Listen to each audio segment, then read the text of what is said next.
We here, man. We done had a whole podcast before this thing started. It's over. Hope y'all had a good time this Sunday. Hey, my name is MC Armanni Reign, and once again, I'm joined with the T.R.A.C, the historian himself, and very special guest on this episode of Roti And Poutine is one of the founders of V, legendary on like every category you can possibly name it, hunting people down, knowing the tunes, anything you need to know that is legendary in drum and bass, proper lineage, backbone, blood that is running through these 174 BPM veins, the one and only Mr. V Recordings himself, Bryan Gee. What's good, family? How are you? Why, I'm good, man. I'm a bit tired, man. Been up all day and drinking lots of coffee, man, to keep up awake. But Yeah, you're a I'm warrior, just man. You're a warrior. Yeah, man. man. I'm glad to be here, man. Yeah, man. Oh, Not everybody comes here Frost woke up. live. Yeah, I'm glad Frost to be here, woke up man. and got out of bed for the day. Yeah, I'm do that, yeah. man.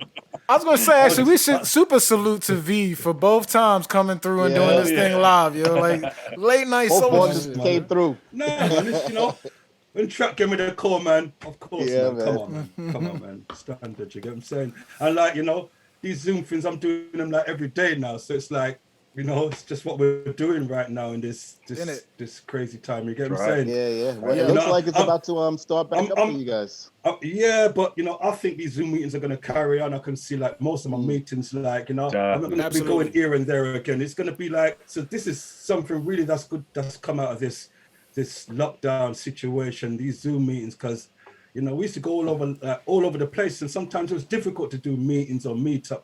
But this has just made it so simple now. You get what I'm saying? Just like like if I want to talk to the guys in the office now, it's everything just easy now. You get what I'm saying? Yeah. So For sure. yeah, man. If there's any silver lining, we've adapted and figured out how to be more connected for sure. To people as sure. well. Definitely. Everybody's pretty grateful for these kind of nights. So Yeah. Yo, shout out everybody in the chat right now. Y'all were active early. I hit the start stream button and y'all was wild. Yo, I love it. Outside, Golden up, crew? Child, Yeah, What's we up, got crew? DJ Yoshimo. Outside in here, Golden in there, Nova. I can't even name everybody, but big shout out to There's a Sugar million Brat. people in there right Big now. shout out to Sugar Brat. Big shout out to MJ moderating the Sugar chat Brat, as Trini usual. and Bass. Dilly, Erica, good to see you back. Eso, what's goody? Yo, man, this whole rap team in there. Hashtag rap team. Don't forget to put that out there. But let's get to the shits, man. Bryan, how you been? Yeah, I'm fine considering what's been going on and everything, Thankfully, the music, I got the music to just keep me going. So that just kept me going right through. Yeah, I miss the parties, I miss going out. Yeah. But,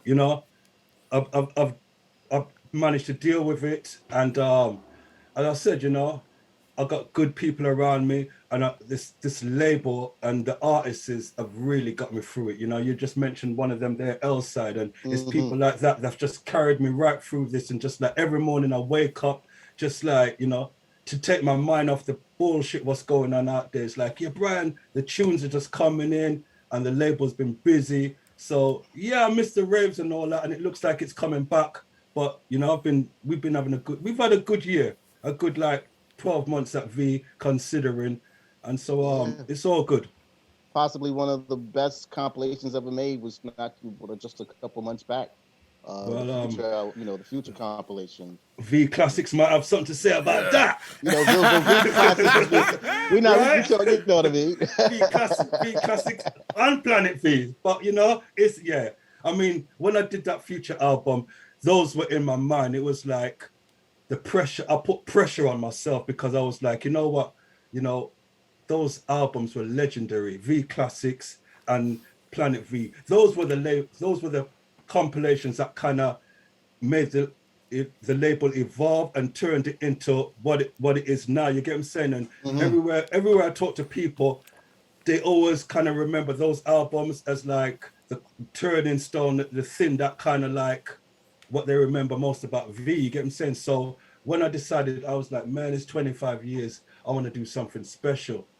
And I started to do the album, and I put pressure on myself because that was the benchmark. Planet V Classics was the benchmark, and it's a high bench as well. It was a high, you get what I'm saying? It was like high, and I was like, I've tried. I was like, man, am I gonna be able to put something together that could stand alongside V Classics or Planet V? And I push myself to try and get to that You know what I mean? And you know, it took me 2 years. You get what I'm saying? Signing tracks, taking them off, signing them, waiting for the right things to come along. And eventually I was happy. I'm really happy how it turned out. You know, I was really happy. We got some some big tunes It's out the there. absolute I was gonna feature on say, there. No, I was gonna say, if the bar you're trying to reach is your own bar, you're in a good place. You know.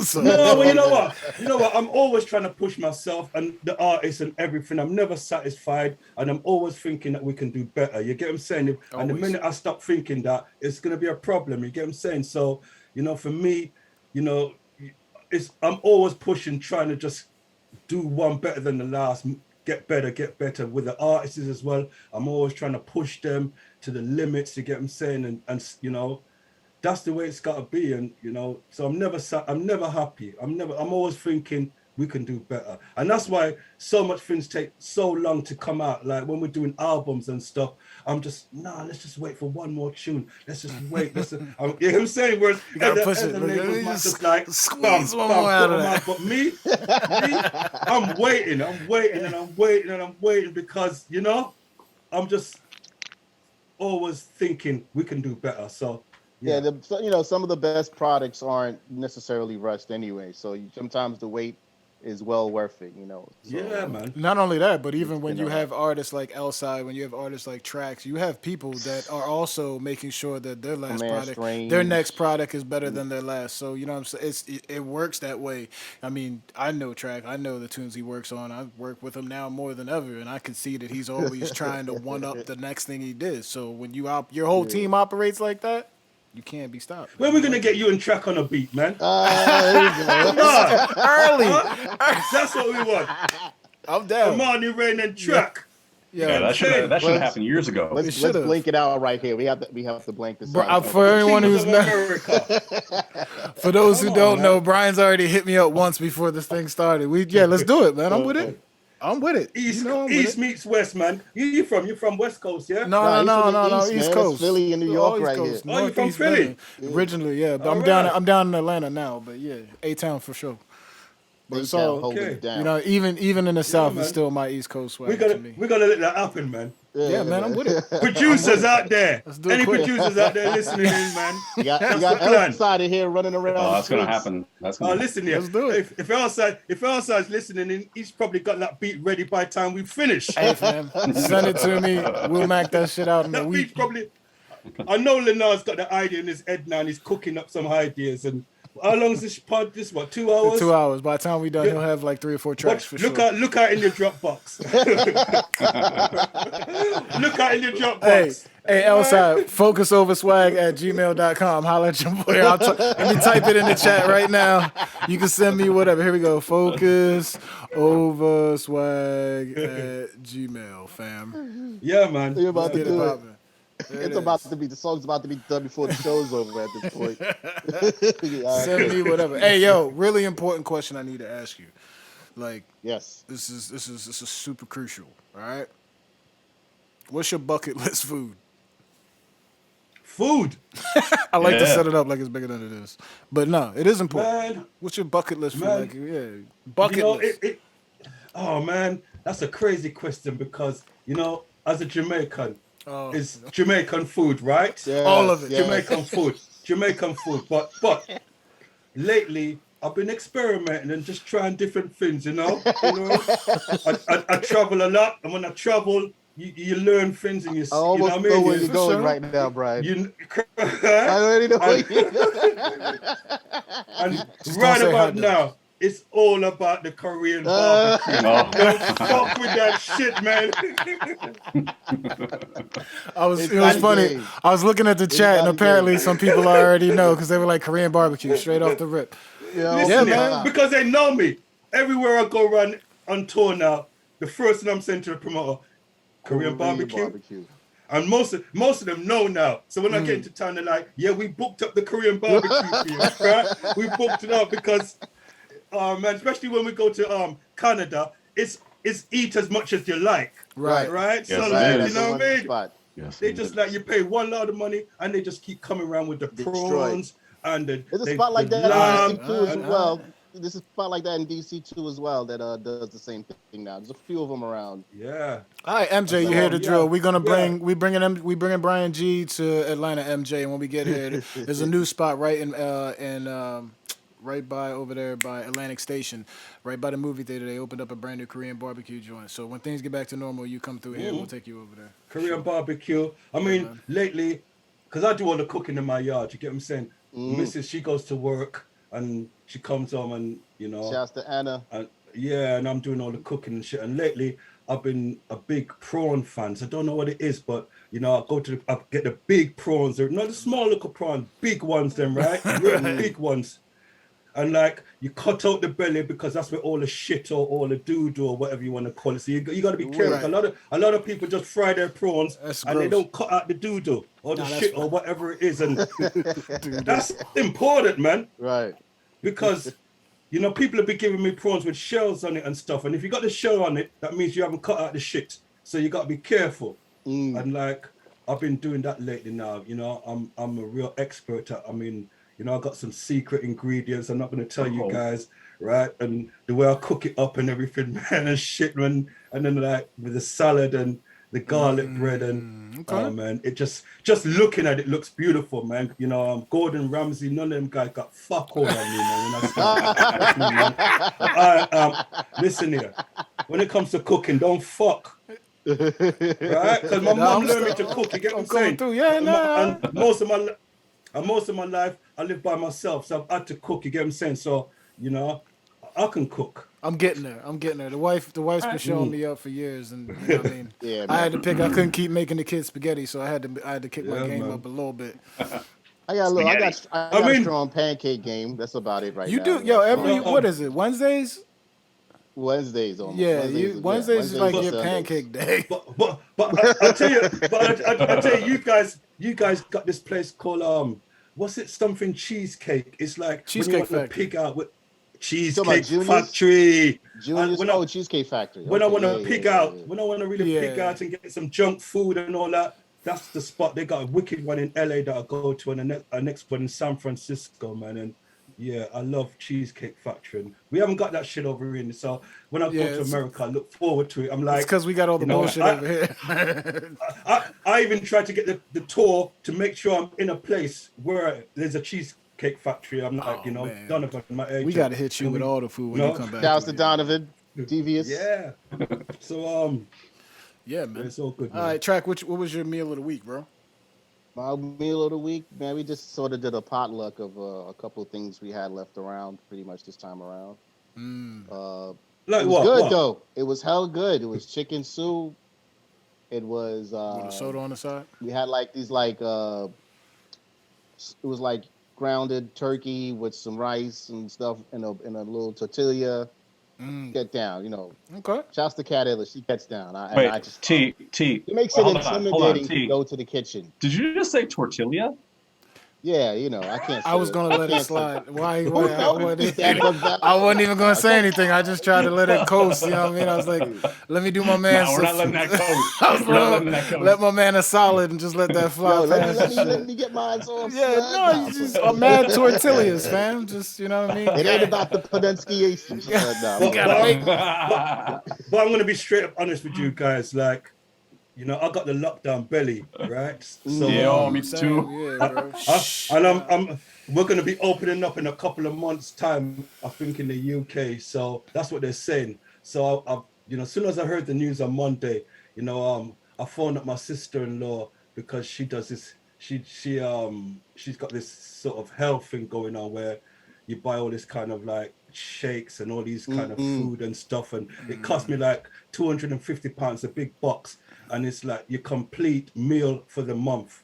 Diet style. And yeah, so I'm gonna get back. when you see me in a month's time, I should be looking super mean and right because I did it before and I lost a lot of weight, and it really works because it's just really good kind of like eating and good stuff and good stuff, and a lot of shakes and a lot of like liquid stuff and powder stuff. And the funniest part about all this is literally the motivation of such, because I literally walked past the mirror today and was like, "Yo, we might be opening up soon. I got to get in shape." Had we not been doing that, I probably been like, fuck it, I'm fine. But the fact that we might be opening back up soon, I was like, "Yeah, I need to get my shit together." I'm so glad we're on lockdown right now. Boy, you don't want to see me right now. Seriously. It's about to be summertime. I'm like, what am I doing? No one else see me right now. You know what I'm saying? Only up to here you're seeing, you know. Yeah, we'll delete this part down there. So I'm gonna sort it out because summer's coming. Yeah, so I'm gonna be. We got time. It's February. True. It's got February. Valiant, what about February. You? It's February. We got time. Summer's not coming anytime soon. Any V, what was you? Now, bro? As I we had a really and, this week. And I'm on my second day of not smoking, so oh shit! Yo, don't know how long congrats. that's go. All right. I don't know how long that's. See, I got the. It fell off at the patch. Shit. That's no good. Right? I bought the patch. I bought the gum, and I bought the spray. And I'm really determined, man. Ditch all that shit. Spray thing that you spray from there. You spray just one little spray, and it makes you don't want to smoke. And I've had the patch on for 2 days. Because I smoke hard, you get what I'm saying? Yeah, man. Like, man, I haven't smoked for 2 days, and I ain't even got the feeling that I want to smoke. So that's good. I feel super good. I feel super good because it's something I've been wanting to do, stop smoking. But I love weed, and you know, every time. We still smoke weed. Just don't smoke cigarettes. Yeah. Because the spliff. Just don't do with tobacco. That's all. No, I'm trying to cut it all out for a while, man. Us Americans, we don't really. You're not trying to start. Yeah. Okay. Right. So I'm on my second day. So I don't know. Maybe next time I talk to you, man. You know, that'd be all. You could always eat weed. I mean, you could always eat weed. Yeah. My boy brought around a lot of what do you call it when they put the weed in the in the food and all. Edibles, yeah. Shout out MJ. Some cookies and some cakes, and I got all kind of sweets in the fridge and stuff like that. Good for that. Not good for that fucking COVID belly. No. Yeah, try to grab some gummies, man. It'll be a little easier for you for sure. Yeah. But cool, man. So let's V, what you had for dinner, man? We gotta finish the food talk. My bad. No, lasagna, man. Damn. My number two. Not good for the COVID belly, but yeah, man. Not at all. But lasagna and bread, bro. I'm like Oprah. You know, like I love bread. Like that whole thing about her, how she loves bread. I'm like that, man. I could eat bread all day long. So I had lasagna, and then I had like 3 pieces of baguette with it, like toasted. I like probably more bread than lasagna. Oh man, that's crazy. Yeah, you know, lasagna's number 2 on my list, though. Lasagna is king, man. I haven't ate lasagna in a long time. Yeah, me neither, man. First place is chicken curry with roti, and then it's lasagna. That's who's the roti man? Because the two roti man right there, son. Yeah, man. And you Armanni, yeah? Yeah, I'm Guyanese, bro. Two Guyanese in the building. Yeah, because I was like, man, I know about roti, but it was not something that I would eat a lot or whatever. What? But when Track smash. You know, when Track come to London, London, man, every minute. Yeah, I'm at the roti shop. The same thing. I did the same thing. He wouldn't even call it the West. He wouldn't even call it the West Indian food shop or the roti shop. That's full stop, just the roti shop. I'm like, bro, this man loving roti. I won't eat there if you ain't got roti. There's proper Jamaican spots around here, and they're like, yo, you got roti? They're like, nah. And I'm like, fam, I can't eat here. You got some mean jerk spots out in London, though, Monty, man. That wasn't something that I ate a lot. You get what I'm saying? Yeah, I had a brother's guy like, yo, man, it's gonna take you to get some proper yard food, and I'm like, let's get it, man. But I need my roti, bro. I need it. Okay. Doubles. Somebody mentioned doubles. Site DJ says doubles. He knows about double life too. Look at that. Sugar Brat, where you at? You know about doubles. Stop playing. Sugar Brat in the building. What's doubles? What's that? It's like a wrap with chickpeas and like a sauce in it that's really good, like a tamarind sauce.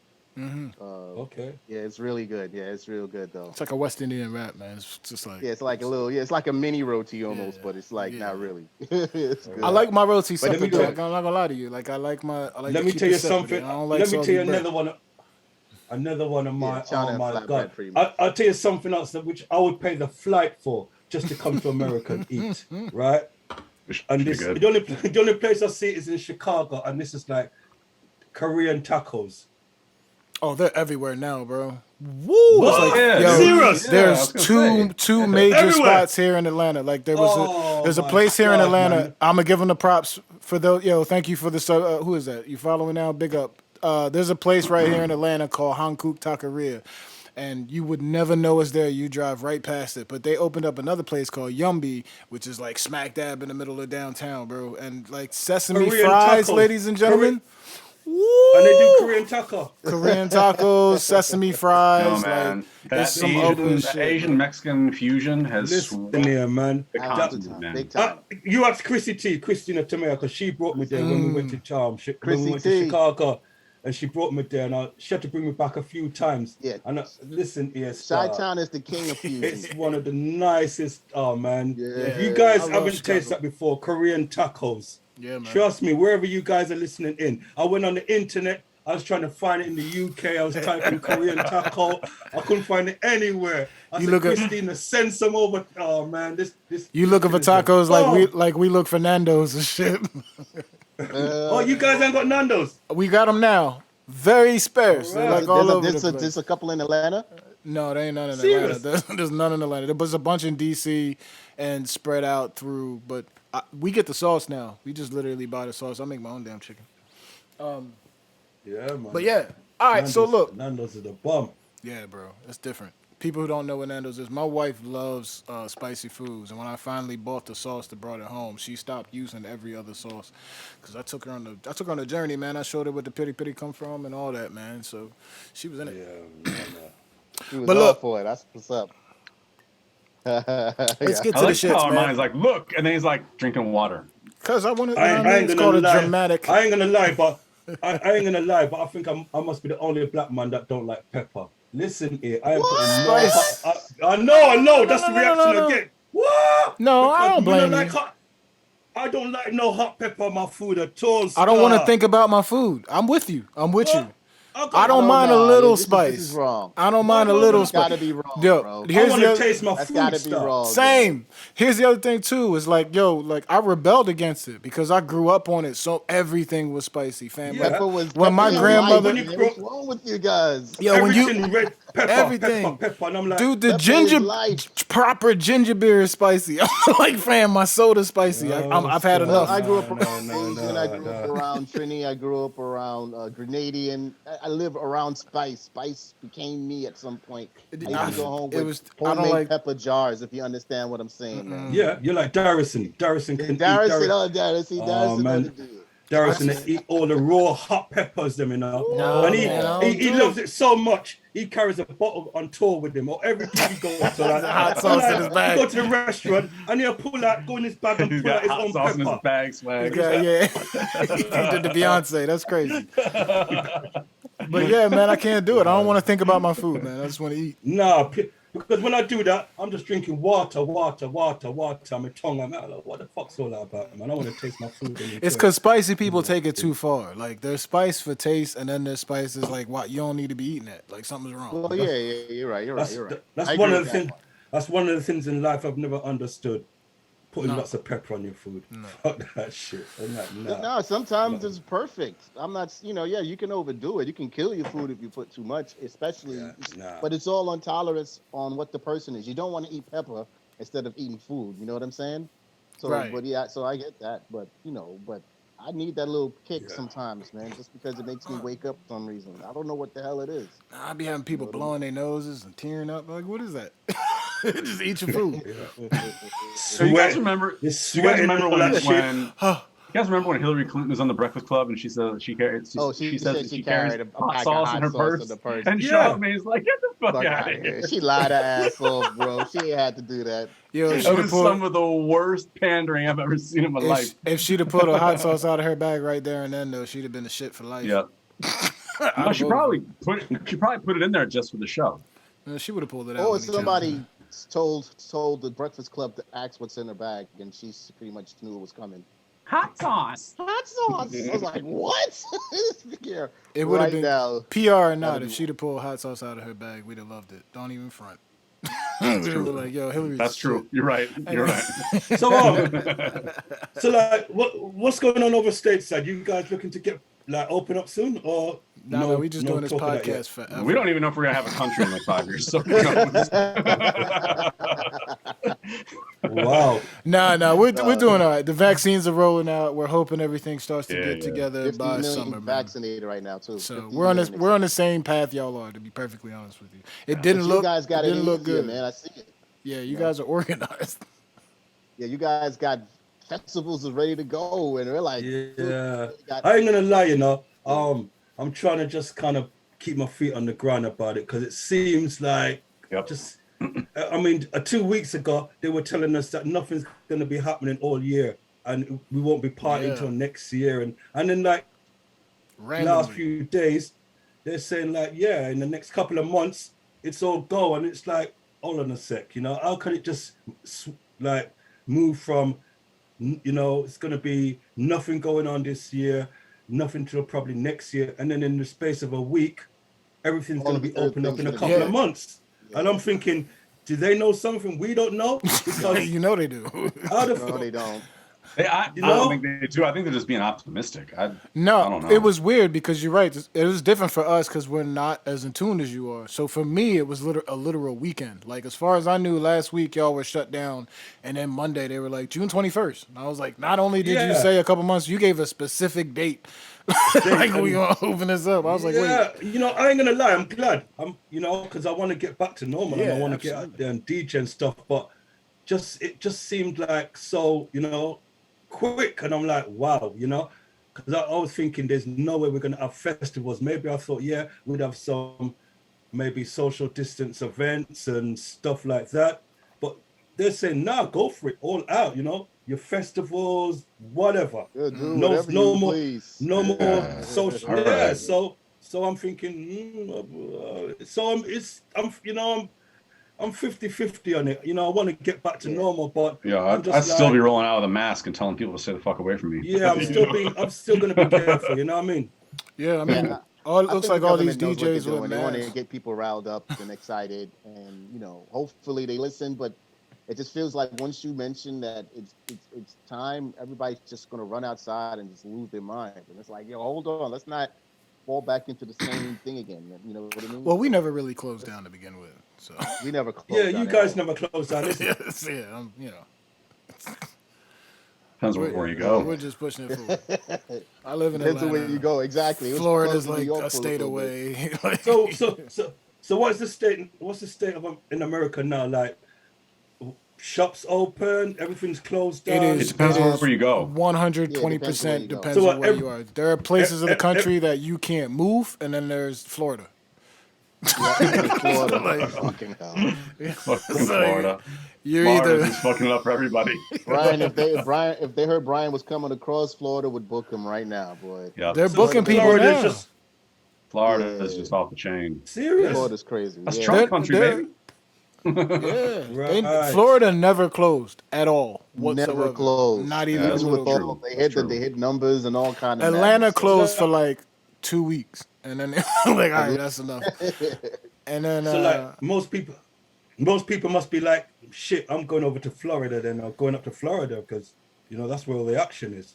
It's so crazy. Two things, right? My cousin is from New York, and she flew down here to come see my mom. And I love you, Donna. She flew down and she came to see my mom, and I was like, I don't know if I'm gonna come over there and see y'all because I don't really want to, because you've been on a plane and yada yada yada. Right, all this stuff. You know what I'm saying? And she was like, I understand. And then she came down here from New York, and she was like, we got on the plane. We've been real safe. I'll stay social distancing. And we had this back and forth for a while. My mom took her to the grocery store, and she was like, I'm never coming here again. She was like, y'all are bugging. She was like, this shit is not happening anywhere else in the country. Like, and at the time, I was like, we're pretty locked down here, like we keep things in the da-da-da-da-da. And she came down and she was like, y'all are not doing anything that anybody else is doing. I'm never coming back down here until this shit's over. So that was First thing. That's And right, because you guys, each state does its own thing, isn't it? Is that how it Yeah. is? Just Yeah. about. Right. They're supposed to be more unified on these kind of fronts, but it's too divided for it to just come back to where it needs to be. So we'll see how things are, and again, it's around that time, it's man. turning around, man. It is. It's turning The around, man. things are going towards the better. How long is that going to be? How long is it going to take to do whatever? I have no answer for that, and I'm This not is going to the thing, though. People are people take this this notion. Oh, the number of new infections is going down, but just because the number of new infections is going down does not mean that the number of infections is going down. It's still going up. It's still going up For sure. because New there's another wave infections is going down, but the number of people with COVID is still increasing. People, Right. it's still a thing. Yeah, and So You, they're you not guys gonna- gonna take the job? You guys gonna take the Yeah, Yeah, I'm gonna do it. I'm I'm a taking teacher, it. so I'm eventually going to have to. I'm gonna take it. I'm Right. doing it. Look, here's the thing. I understand everybody's reservations about the situation. Honestly, at this point, I'm so tired of all of this, and I have so many. I know a bunch of people who have taken it, and they're fine. So whatever happens, side effects down the road, we can have that Yeah. whole conversation. But as far as I'm concerned, I'm taking it right now, and I will say this publicly, and I've been saying it publicly. I'm taking it now because I'm not trying to wait around for everybody else to do the right thing. So Yeah, I no. don't give a shit if I turn into a zombie in 6 months. I'm taking that vaccine because I want to go outside. Like as it is what it is. Get over Like, with. Yeah, these guys, That's people just- playing around too much, man. everybody who knows me Yeah. knows me. I've been in this crib for a very long time. I have left to go get food and to go to the doctor because I've had 50,000 surgeries since last March. But outside of that, fam, like, nah, Yeah. cuz I'm good. I'm gonna take the I'm vaccine. expecting. Peace of I'm mind. expecting a call soon because I'm in the they've rolled out the 70, so I'm in the 50 to 60 category now. That's what they're rolling out now. So I'm expecting to get that call soon. And my family is split. You get what I'm saying? Like my mom took it, and on the day that my mom took it, half of my family was phoning her up saying, "Don't do it, you're crazy, don't do it." And then the other half of my family was wanting to drive her down there to get it done. You get what I'm saying? Yeah. And so we're Yeah, my split mom's going like tomorrow. that, and my brother he's not done it. He said he ain't having it, and my sister said she ain't having it. But for me, I'm like, I'm gonna be straight up with you because all of these people that say they're not having it, I'm like, what the fuck? Most of these people, like even some of my friends, them, and they're like, well, people I know and all that stuff. They're like, boy, I'm not taking that vaccine. You're mad. I'm not trust the government. I'm like, what are you on about? You don't trust the government. Every Saturday night, I see you up in the club, sniffing, taking pills, doing whatever, and Yep. you don't give a fuck about what Homemade. you're putting into your body. You get what I'm saying, right? Right. You don't question nothing about you don't question nothing. The only thing you say is, "Where's that guy? Is he about so I can get some more?" Right? Yeah, I mean it's trippy too because unfortunately the COVID has hit black and brown communities, minority communities, poor communities the harder. most, and we're the ones that have been lied to the most. So you've got that strange Right. balance of trying to convince people. In The America, we and the- got too much going on. Yeah. and another trippy sorry, thing brother. too is a lot of people use the government. A lot of people use the government situation. This vaccine wasn't created by the government. It was created by scientists who want nothing more than the money to create more science shit. So for profit. yeah, it's about the money. If it was about the government, Trump would have got his way. Even when Trump tried to call a summit, he called a vaccine summit and tried to take credit, and all of those people told him to go fuck himself. And that proves that the government actually has nothing to do with it. There's no live COVID inside of the vaccines. All of the things that normally would make you a little apprehensive to take it have been debunked that they're not a problem. Now, the only thing you can ride on is that it happened very quickly and you don't trust that. I understand that. The technology behind it is extremely advanced and really cool if you actually take the time to read what goes into it. There's a very nice article that breaks it down into basically binary, so anyone who knows how to code it like shows you what they did to create this thing, and it's very cool tech that also, if it works, will like exponentially advance the research against cancer and AIDS. So I'm also banking on that. There's so many things I can say. The problem is, no matter how much I say that to you, you're just going to turn around and say, yeah, but I don't trust them. And I don't have an That's answer right. for you for that. It's like it is what it is. Like you know, And it is a strong argument, but I think I'm gonna go. I think I'm gonna have to take it because boy, I already got bookings already coming in and stuff. And I Facts. wanna, That's what I'm saying. Like, I want to get back to normal. I want to get my life back Yeah, and you know, on we don't board know again. how many countries are going to start saying, "All right, you can come if you have the vaccine." That's another thing because lot. they're talking about the passport vaccine, where you get what I'm saying, you know, not just even traveling to different countries, but just even going to venues in your own country, or like certain football stadiums if you want to, or concerts or whatever, if you want to go now, because everybody wants to get their business back up and running again. Facts. And if this is the only way they can do it, they're gonna do it. They're starting to do sporting events here. If anything, that's one good thing to mention. they're trying to they're stop at like that now already. 20%. Huh? They're trying to shut it down already. They're talking about how they're actually a problem. Oh It's a whole boy, thing, that was man. fast. Fauci's all over the place, man. Fauci's just taking shit God. left and right. He's like, I'm just trying to help. Fauci's an old scientist guy, isn't he? Yeah. Fauci's out here letting it know that people are Is he getting good? too happy fast. Is He's he good. good or what? He's on point. I don't know that fool. Feels like he's the last person you're listening to, though. I guess. I hope he's right. You know what I mean? But He's been doing this for years, man. Y'all better get that man. I'm talking shit. I'm just talking shit. He reminds me of some character from some comedy series or something. He looks. I don't know. Just when you look at him, He looks exactly like the old man from Up. Something. I don't know what it is, man. But somebody said Pinky in the brain in the chat room. Hey man, so one of our first guests on here, not the very first guest, but one of our early first guests was the Mr. Jumping Jack Frost, who spoke very, very highly of you. Obviously, well, Frosty, my boy, man. Yeah, man. So he's working really hard right now, man. He's took the lockdown he took the lockdown to finish off his album, and he's been working on it with a bunch of artists from like some of the old school artists and some new artists, and it's he's been sending me clips and man, it's gonna be, I haven't heard an album like this in years, probably ever. The collection of artists and the vibes that he's put together, and it's only someone like Frost could have done that, because you can, if you listen to the album and what he's done, you can it's like a journey. You can say oh man, it's a great. From what I'm hearing, it's blown me away. I'm like, wow. So you guys need to get ready for that, because he's coming with some fire, man. He's reaching outside the box, man.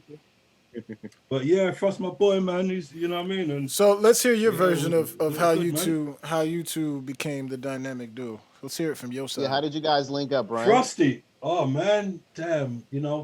I met Frosty when I was DJing in a pub, right just down the road from where I live. Sunday night, I used to play like funk and rare grooves and all them kind of things, classics and stuff. And I used to have a soul song called Clear, because there was this group, a funk group in America called Clear. From the 80s. Mm-hmm. And I was a real big fan of them. You get what I'm saying? Like, intimate connection, baby, serious, and keep that body work. And they're doing some wicked funk, you get what I'm saying? And I was just well into that. So when I started my before sound system, like little sound thing, I called it Clear. Mm-hmm. And we used to go all around South London and stuff and play at them times. It was called blues, just like council houses and stuff, because that's where everybody used to rave back in the day. You get what I'm saying? Like, if you wanted to go out or something like that, you just come out your estate, go to the council estates. These are like, I don't know what you guys call council estates. Projects, right. Go. So you walk around the projects and you listen and you just hear music from all different houses. You knock on the door and they say, give me £5 and you pay £5 or whatever, and you go inside and it'd be just like a little party in there. You get what I'm saying? House party they turn the kitchen into a bar, and people will be there and people just there, and that's how you spend your weekends and stuff. And these places were like the heart and soul of this. These are things where let me tell you how dangerous these places could have been. We knew what you meant. We knew what you meant. There's no security. It's like it's just somebody's just like doing it themselves with their friends and all that stuff. You get what I'm saying? They go to the off license, buy some beer, turn it into a bar, print up some flyers, go on the street, get them out, and everybody would come there. So there'd be no security or nothing like that. You go there on your own risk or whatever. But that was just how we grew up, and that's what we knew. And, you know, dance could get robbed and everything. The dance, I used to go to quite a few, and they would get robbed, you get what I'm saying? And people, we'd know who robbed them, but we would know, yeah, they would come into the dance, and they would like, yeah, take your watch, take your wallet, take everything and gone. And everybody knew who they were. And we'd go back to the next blues next week, and they rob it again. And it was mad, you get what I'm saying? But yeah, so what is the 80s nightlife without stick-up kids outside, man? Yeah, and so like I was doing that, and I was playing at a pub called the Normandy. This is actually where the Brixton riot first started, you know, because the woman next door to the pub, that's where I forgot her name, but this is where the riot started from her. It was like the incident happened right there. And I was playing at this pub, and Frost used to come in there. And I was like, I used to see Frost around, you get what I'm saying? But I'm going to be straight up. I always thought, boy, this guy looks like trouble. Right? Right? Well, apparently he was. Yeah, no, that's what he said. Yeah. Right? He kept it a buck. And so like, you just know the bad guys then, because I'm from country. I'm from Gloucester, and I come to London, and I'm like living in the estate right next to where Frost's baby mother lived. It's like, and I'm there, and I'm living with Donovan Bad Boy Smith's brother. Oh, nice. Right? Okay. Me and him's living in this house together, and we're selling weed. So we got two guys from Gloucester coming to London in Brixton selling weed. So, you know, we're just like ripe for bad boys like maybe Frost or whoever to take advantage of, because A, we didn't really know nobody, and we're fresh meat on the corner selling drugs on their corner.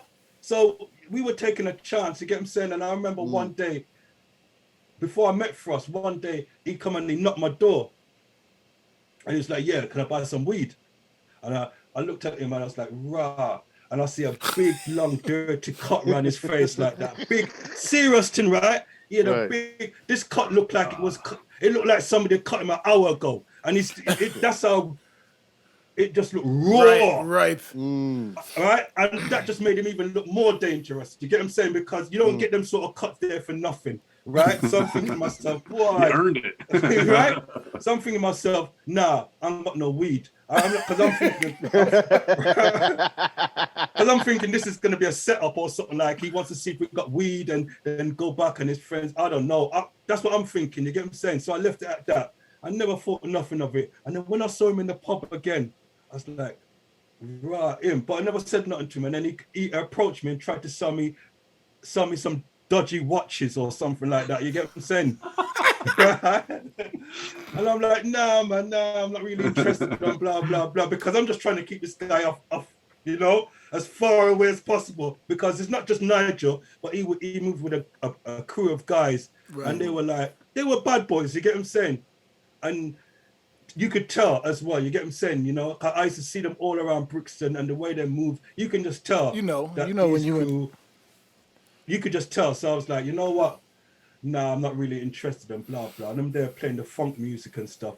And then like, he started to talk to me about the records and stuff and said, yeah, I like these tunes you're playing and blah, blah. And we start talking. I said, yeah, you know about these tunes? And he's like, yeah, man, my old man's got all these records, but he was like, I was playing like more the funky stuff, like Clear and all that kind of stuff, and Roger Troutman, Zap Band and all them kind of more funky stuff. And he was more into the Lynn Collins and James Brown and Maceo Parks, and so he was into the more deeper funk. You know what I'm saying? And so like I was like, yeah, man, why don't you come on the radio? And he's like, I said, come on the radio and blah blah blah. And so like I managed to get him on the radio and stuff. You get what I'm saying? It wasn't really something he wanted to do, but he enjoyed it. And like we said, what's your name? And he goes, I haven't got a radio name, so he called himself It and Run. Right? So, he didn't tell us that. He left that part out. He left that out. Hold on. I named myself after a crime. that was his first. Listen, let me, because I can tell you how we got Jumping Jack Frost. His emojis name, in the chat for Jack Frost, y'all. Emojis in the chat for It and Run. AKA It and Run. His first DJ name was DJ Hit and Run, right? We're taking it, right?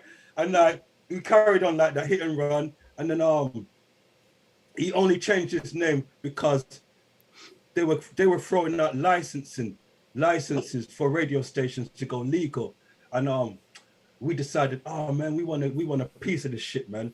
And so Hit and Run wasn't gonna work. And so so the only way it could work, because if we were pirate station and they weren't going to give the license to people who were a pirate, so we had to pretend that we weren't pirates, if you get what I'm saying. So we changed the name of the station to Lightning, and we all changed our names. So while we were applying for the license, we changed all our DJ names so that we wouldn't get like, caught out or whatever. And my name was De Niro. I call myself De Niro. I don't know why. I mean, De Niro was he was the bull. Yeah, and Frost called himself Jumping Jack Frost. And everybody else changed their names to all these different names. And then like when Choice FM got the license in the end, so we didn't get the license. You get what I'm saying? This station called Choice FM got it for South London. And so we said, fuck this shit, man. So I said, I'm changing my name back to BRYAN GEE. And everybody changed their name back. And Nigel said, now I'm keeping this name. I like it. You know what I'm saying? Right. So he kept Jumping Jack Frost. He didn't go back to Hit and Run. You know what I mean? And so that's how we got the name Jumping Jack Frost, because he had to change it so that we could go on the next station and pretend to be somebody else. It worked out for us. Good story. Huh? It worked out for him. So you know what I mean? So yeah, and that was a cool name for him, because Jumping Jack Frost just had that swagger about it. Much, you know what I mean? I think Hit and Run, maybe a few doors would have been closed and stuff, or people would have been like, sure, you get what I'm saying? Hit and Run, you know what I'm saying? Then they see the scar on the face at the door, like, yo, don't open the door. Don't open but that's just all Nigel was, you get what I'm saying? And that's just how it was. And at the time, we didn't even think about them things there, because no one knew where this was going. We were just having fun, playing music, and no one saw the future and what we developed. So that was a good move, calling it Jumping Jack Frost, because it just had a catchy vibe to it. Jumping Jack Frost, and it just sounded like wow. You get what I'm saying? And that really helped his career. Man, he took so me and him started to kind of do the radio thing, and then from the radio thing, we just kind of like, he was with his crew, but he kind of like left his crew and started to move with me a bit more. You get what I'm saying? And just follow the music and where it took us. And then one night we ended up going out to because them time that we were into funk and all that. On the radio we were playing R&B, funk, hip-hop and all kind of stuff. And then one night we went to some warehouse and they were playing acid music, and we were like, what the fuck is this shit, man? But then we just got with it. We just thought, you know what, there's a vibe in this place. You see, and we went back, and all of a sudden we sound, we kind of got into the acid and the house and the techno, whatever the stuff they were playing. And it's weird because it was like the whole of London was changing. When there's a movement going on, and everybody started to kind of discover acid, even like Fabio and Groove Rider, because I knew them guys. I didn't really know them, but I knew who they were. And you had people like Dave Angel and all these Booker T and all that, and we were all playing funk and all that stuff. But at the same time, we all kind of got into this new movement of acid. You get what I'm saying? I didn't, they started to get into it, so everybody kind of changed at the same time. So it was like a changing of the music. You get what I'm saying? And, no way. And acid house, I mean, we took some stick. I was talking to somebody on Zoom yesterday, and I was like, we're from Brixton, and like me and Frost, and as black people, we took some real stick because people kind of looked at this music like, man, this is some devil music you guys are playing. Going down here, you get what I'm saying? You talking to a bunch of Americans who try to explain to hip hop people what drum and bass was. You gotta remember, from playing tunes like Teddy Pendergrass and Luther Vandross and Freddie Jackson and them kind of tunes on the radio, to flipping playing like Jesus Love Acid and Dance with the Devil. And so it was a big move over. You get what I'm saying? It wasn't like, massive contrast. And like we were, people in Brixton would look at us like, because them time I got my long dread, so people would say, boy, some little phony dread that, or some little, funny dread. Because, people, well, I was some weird person playing that kind of music and stuff. And them same people are now, I see in, You know what I mean? They've come over now, but at the time, you know what I'm saying? Because you gotta remember, you know, when acid first come, you know, it shut the whole nation. You get what I'm saying? Not just black people, but white people, because it was very aggressive, very different, and it had a very big drug culture that came with it. And so people saw the whole drug thing, and the music was just mixed with that as well. So as far as people concerned, it was just all bad because of the drug element. You get what I'm saying? People taking, because acid come with the ease and all them things. I didn't see all them things before. You get what I'm saying? Before acid house so music. when exactly did jungle pop into your life? Jungle come long later on. Jungle came in the 90s. Yeah, like 90s. 91, 92. But we're talking about like 87, 88. Yeah, you're talking about the Miami Vice days. Yeah, that's the time we're talking. So pirate radio and all that. Yeah, man. Oh, it just got quiet there, didn't it?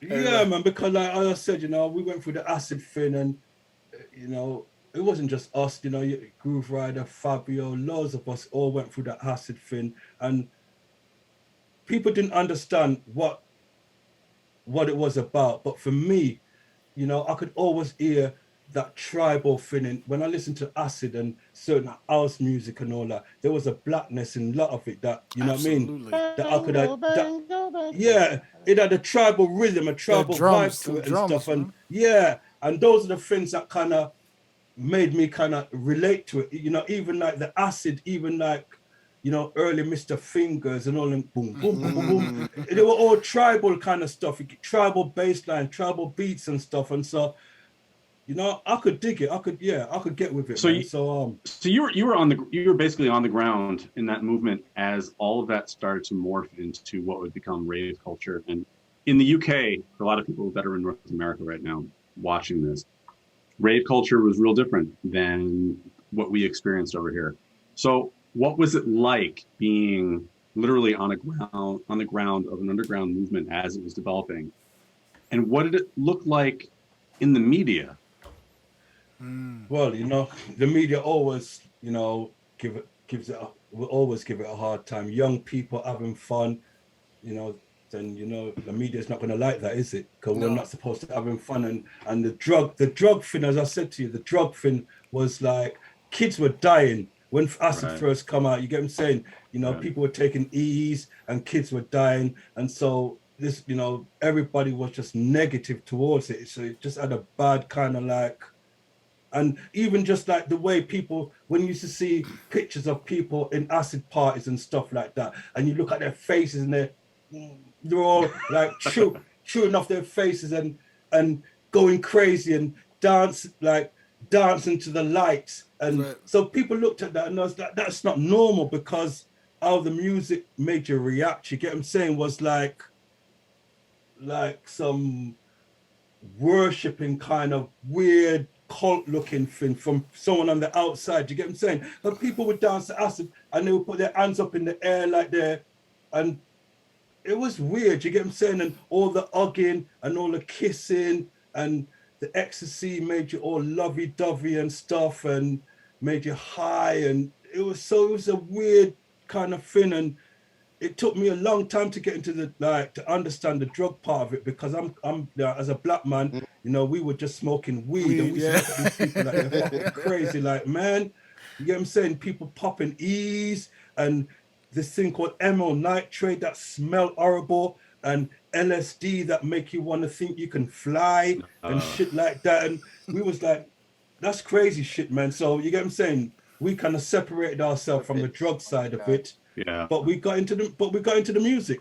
So at what point, and this doesn't have necessarily anything to do with the music you're playing necessarily, at what point did it become clear to you that this was going to be your career?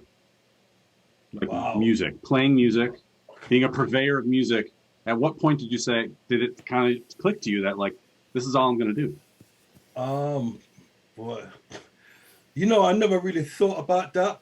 You know, I was gonna ask, like, we were just having fun and doing what we loved, and it just kept taking us to to where it was going. You get what I'm saying? Like we didn't have no clear plan or like focus of what we was gonna do. We just took each day as it came and just followed this crazy movement that was happening because it was a new movement. And like now people can make plans about the whole scene and stuff because there's a history there, and you know, so people kind of like whatever, but you couldn't make really big such a plan then because everything was new. You did everything was just starting to open up and happen before our eyes. You get what I'm saying? And well, let me ask this then. When's the last time you clocked into a job? When's the last time I've done a job? Yeah, like when's the last time you clocked into like some 9-to-5 or wage job or whatever? When's the last time you did that? I used to be a baker. I used to be a baker, yeah. I used to have to get up like, because you know, if you're baking, you got to get up like 2-3 in the morning. Donuts. Yeah, because you got to make that bread for everybody in the morning. So I used to be a baker and all that. And then I was a plasterer's mate, like just mixing up the plaster and stuff for a plasterer. And then I was doing a bit of labouring. Then I worked in a toy factory. And then I take my last We've job. had the same exact life. No, It's weird. The only difference, instead of bread, I was like delivering lunch meat for a really long time. But then I worked in a toy store. Like... My first job was working in Brixton Market, and it was like as a porter. Actually, just like what happened is you got all the market stores, and you have like the fish market part of the fish man, and you'd have the man that sell all the yam and whatever. And my job was to walk around with a trolley and pick up all the like fish head, all the boxes, everything, sweep up, clean up the market. And I mean, man, it was, boy, you know, it was a bit hard because, you know, I used to see like people I know and all that, and I was just like cleaning up and sweeping up. But I did it because that was, you know, it was a job. And like I had to burn all the boxes at the end of the day and put water on the floor and clean up all the blood off the floor and everything. And oh, it was mad. And then like I said, nah, no more of this. But then I went to jail. I got into trouble, and I went to jail, and that changed my life because when I went to jail, now I got banged up with a DJ, and he was into funk and everything, and you know, because I was a reggae man before I went to jail and all that, and he opened my eyes up to jazz, funk, and all the early funk stuff and everything. And so when I come out, that's when I discovered Clear, and then when I come out, I started to do the sound system like funk, playing R&B, funk and stuff, and so it just developed from R&B, funk to rare groove, and from rare groove to acid house, and then from acid house to techno to hardcore. So it was like we were just following this whole thing and seeing where it was going. There wasn't no plan or whatever. It wasn't purposely like, oh, this is what I'm gonna do. It was just what I loved. You couldn't, right? I mean, it was still there was no way to plan because it wasn't a thing yet. Plan. There wasn't things like agents about like to you know what I'm saying, and you know, no one knew where it was going. If I got a booking, I was happy and stuff like that. So it wasn't like you could say, yeah, this is what I'm going to be doing for the next 5-10 years. I'm not going to get a job or whatever. We just winged it. You get what I'm saying? And like, you know, I did a bit of hustling or whatever, but no one knew where it was going to go. And I would say, I've been bringing this up a lot. Go ahead, my bad. No. I've been bringing this up a lot with the guests lately. Is like if there's anything I talk to the youth about, and it's not about like we're older than you or da da da da da. I just like to point out the groundwork a lot of us did, whether it's UK or US. Like the fact that we just threw parties in warehouses until the feds came. Like those type of things laid the groundwork. All of these agents that you know right now that are throwing all these giant festivals, at one point in time, about 10 years ago, had a generator in a warehouse somewhere trying to get things together before L&I showed up and locked everybody up. Like those are the things we did on a regular basis while we created this move. Because I was the same same way. I was a super hip hop head who listened to R&B, did a lot of battle rap, and then stumbled into a rave one day after hanging out with a bunch of different types of people, going to house parties, rapping over house music, rapping over two-step, and learning these new things. And then like we'd go in and we'd find, and I stepped into this room like, what the fuck is this? And it's like drum and bass and all this, and like all these things were still developing, and we were just throwing. There were no stages. There were no. We were throwing parties out in the park where you had to take 16 flyers to even figure out where the shit was. You know what I mean? Like people right now, you can just go on Ticketmaster and it's like 16 gigs across your nation. Like you have no It's idea in the commercial range, bro. Like Yeah, man. I mean, it wasn't even about money back then. You get what I'm saying? You didn't even think about the money. You just did it because you would do it for nothing. You would play out for nothing. You get what I'm saying? Just to do a rave or to play hours out. So away. It wasn't. No one thought about the money back then. You get what I'm saying? Because it was just like doing a gig and just enjoying it. Yep. That's why, you get what I'm saying? That's why when even just I got angry the other day. I got angry over when the lockdown was going on because there was all these social distant parties, and the promoters were saying to people like to us DJs, they were like, man, I want you to come and play at this social distance party for me, but you know what, we can only have 100 people instead of 1,000, so I could only give you this, and you get what I'm saying? And because I could only fit 100, I can't fit 1,000 people in there anymore. I could only fit 100. So you can only get, 10% of what you usually get. Right. I'll play for 10 minutes. No. And you know what? I said, you know what? I was like, bring it on. Because you know what? When I got into this scene, it was never about money. But what hurt me was that I saw a lot of DJs on the internet was like, fuck this shit, man. I ain't playing out for fucking this. Fuck. I know, like, hold on a sec. You get what I'm saying? And most of these people, I was like, you guys just come into this thing, and it's people like us that made it easy for you guys to come in this thing and get your $2 an hour or your $1 or whatever, your stupid money. But you get what I'm saying? But when it comes to giving something back, you guys don't want to do that. You're like, no, I'm not going out and playing for rare. And I'm like, fuck you guys. So a lot of people revealed themselves during lockdown because I was like, yeah, okay. Say that again. Cool. Because you're only there when shit is running nice and whatever. But when there's time to give something back and help this scene, whatever, you don't want to know. Disappear into thin air. You're sitting down waiting for your £2,000 an hour gig again. You're saying there's a lot of selfish people in the industry. What? Oh man! It's sad. It really pissed me off. It really pissed me off because you know what? At a time when promoters just needed that help or whatever, and clubs or whatever needed it. Your DJs, a lot of DJs. I'm not going out. I'm like, fuck you guys, man. What's sad is when this all comes back, they're still going to be around. Sorry to bring. No, we good. That pissed me off because you get what I'm saying. This scene that we built up. You get what I'm saying. It didn't come easy, and a lot of people have come into it and coming off the back end of it now and profited and managed to get 10,000 likes or whatever. So all of a sudden they can get bookings and stuff and get loads of money and forget about the West, forgetting how this thing was built. You get what I'm saying? Yeah, no doubt. And like it's never been. It shouldn't be about money. Of course, we all want money, but you know what?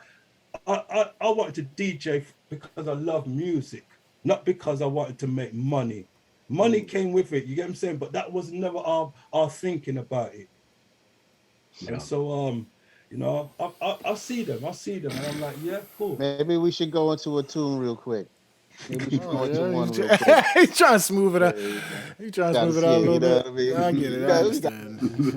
No, I want to get dark sometime, but yeah. I'm just gonna keep it. Look, I'm gonna keep it light. No, I'm not saying that because of that. I think the conversation is great right now, to be honest. This is stuff that people don't usually hear from us. Yeah, it bugged me. You get what I'm saying? Because I see them coming out. When I see them coming out with it on social media, and I'm like, not just anytime too, but especially right now, like. The fact that we do this podcast, we're not making crazy cake off. We're doing this as music was a way to help. You know what I mean? it was DJs that have only been in this thing for like the last 5 years. Yeah, but look, those people Right. are the kind of people they're going to do that anytime the cards are down. They're going to do that That really hurt anytime me things because are you get what I'm adverse. saying, you know. Yeah. So, yeah, I don't know. Hey Brian, can I play my favorite song real quick? Yeah. Well, it's your show, man. Play whatever, man. As long as it's on V. It's on V. It's on V. And actually, it's my introduction to the V family on Club Sessions Volume 5, I believe. And it's this lovely record that hasn't died for days, forever. We talk about it all the time, Brian, and it's called All My Love with Nicole Atmos. And that record is man. If you want to go in a little bit of how that happened, let us know exactly. There's a mystery about that tune because I still don't know if it's a sample or it's a vocal because the guy who's made the tune, he's never revealed the vocalist to me, and the vocalist has got no credit or nothing. If you notice that, it's just All My Love by Boost and Atmosphere. And I'm thinking, because I wanted to find this girl because I'm like, this girl, man, I thought it was Jenna G because Jenna. that's Shout how out when Jenna, I first heard it, I was Every like, time is her this name Jenna? Happy birthday to Jenna G, by the way. Happy birthday. Yeah. Happy birthday. Yeah, Jenna. happy birthday, Jenna, man. And, he was like, nah, because the guy, they live in China now, Booster or whatever. He's in China, so he's disappeared and stuff. But man, that was a tune. Yeah. And I don't know where he got that vocals from. One of them is fighting Muay Thai or something like that, right? Huh? One of them is fighting professional, like Muay Thai or UFC or something like that. Yeah, is that the one in China? That's the one in China. Okay. Yeah. So I got the parts and Marky's done a remix of it and stuff. What's that? Let's get to the original first. Got that tonight. That's fine. Man, the vocalist on that tune, I don't know if it's a person or it's a sample, but man, I want to find that girl, man. She's a mystery right now. She may not know how much she's loved. Trust me, man. I reckon it's a sample and they're just like... All right, how about this? How about we play the tune in chat? I want you guys to get active in the chat. First of all, if you want to hear it, you already know what to do. I need to see some emojis. Bryan Gee is in the building, V Recordings. I want y'all to tell me whether y'all think this is a sample or if somebody sung it. Either way, we're going to pop this off right now. You can't even Shazam that record, bro. No, we're not going to do that. Yeah, they're going to try to cheat. You know, these new generation. All your tools. Do it because I need to know, man. I need to know. So anyway, let's work it out. All my people out there, you know, my internet sleuths. Maybe you can find out. But this one's called All My Love. Let's get it popping. Roti and Poutine every Thursday, 10 p.m. Eastern Standard Time. To track the Valiant, myself, MC Armanni Reign. Special guest, the Mr. Bryan Gee. Rap team in the building. Let's get some emojis. I see you. I got to big up DJ Escape for hooking this one up from the Center of Farming.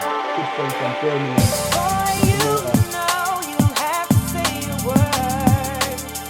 Sing along, y'all.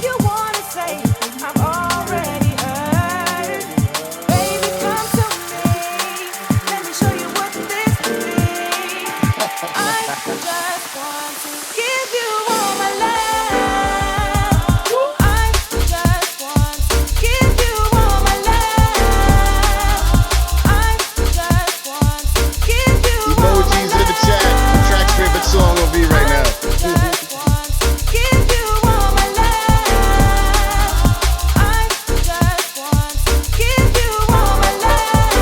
That's definitely not a sample.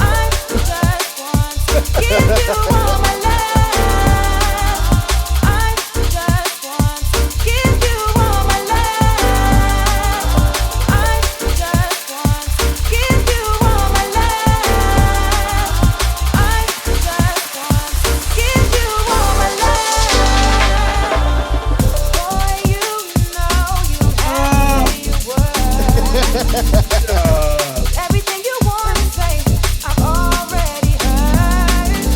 Baby, come to me. Let me show you what this could be. I just want to give you all my love. Something about the way that you look at me, telling me all that you want to say before you even speak. Something about the way that you look at me.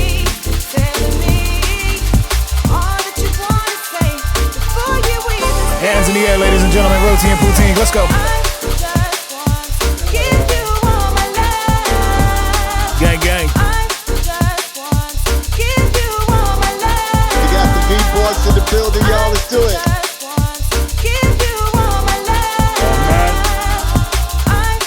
Roti and Poutine every Thursday night, 10 p.m. Eastern Standard Time. Special guest Bryan Gee.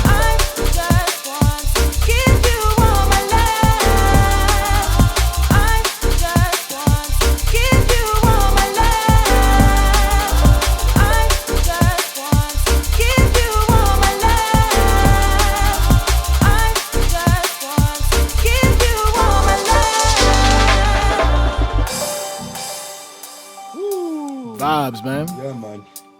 Anthem business, man. You need, you know, one of them tunes that get everybody dancing. You know what I mean? You can Every actually time. anywhere, and it just gets everybody like, you know. And that's a good tune. You get what I'm saying? When you can play anywhere, you know. How about a chat? How about we get some V's in the chat? Type some V's in the chat. Let me see them. I saw the V logo as an emoji in the chat room. Can we get some Bryan G's in the building? Can I see some Bryan G emojis in here? Put them up. This is the part I like now. Let's get down. Come on.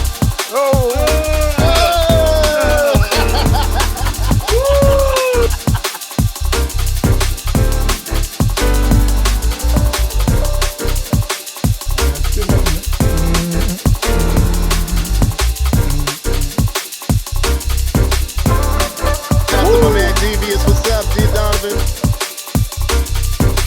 Yeah, man. Special tune. It's one of those can't wait for COVID to go away kind of tunes. Oh, you know I got bars in my head. I'm not gonna do that though.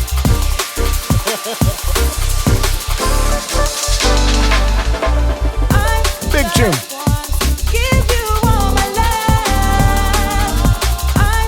It does sound a little like Gemini, right? Huh?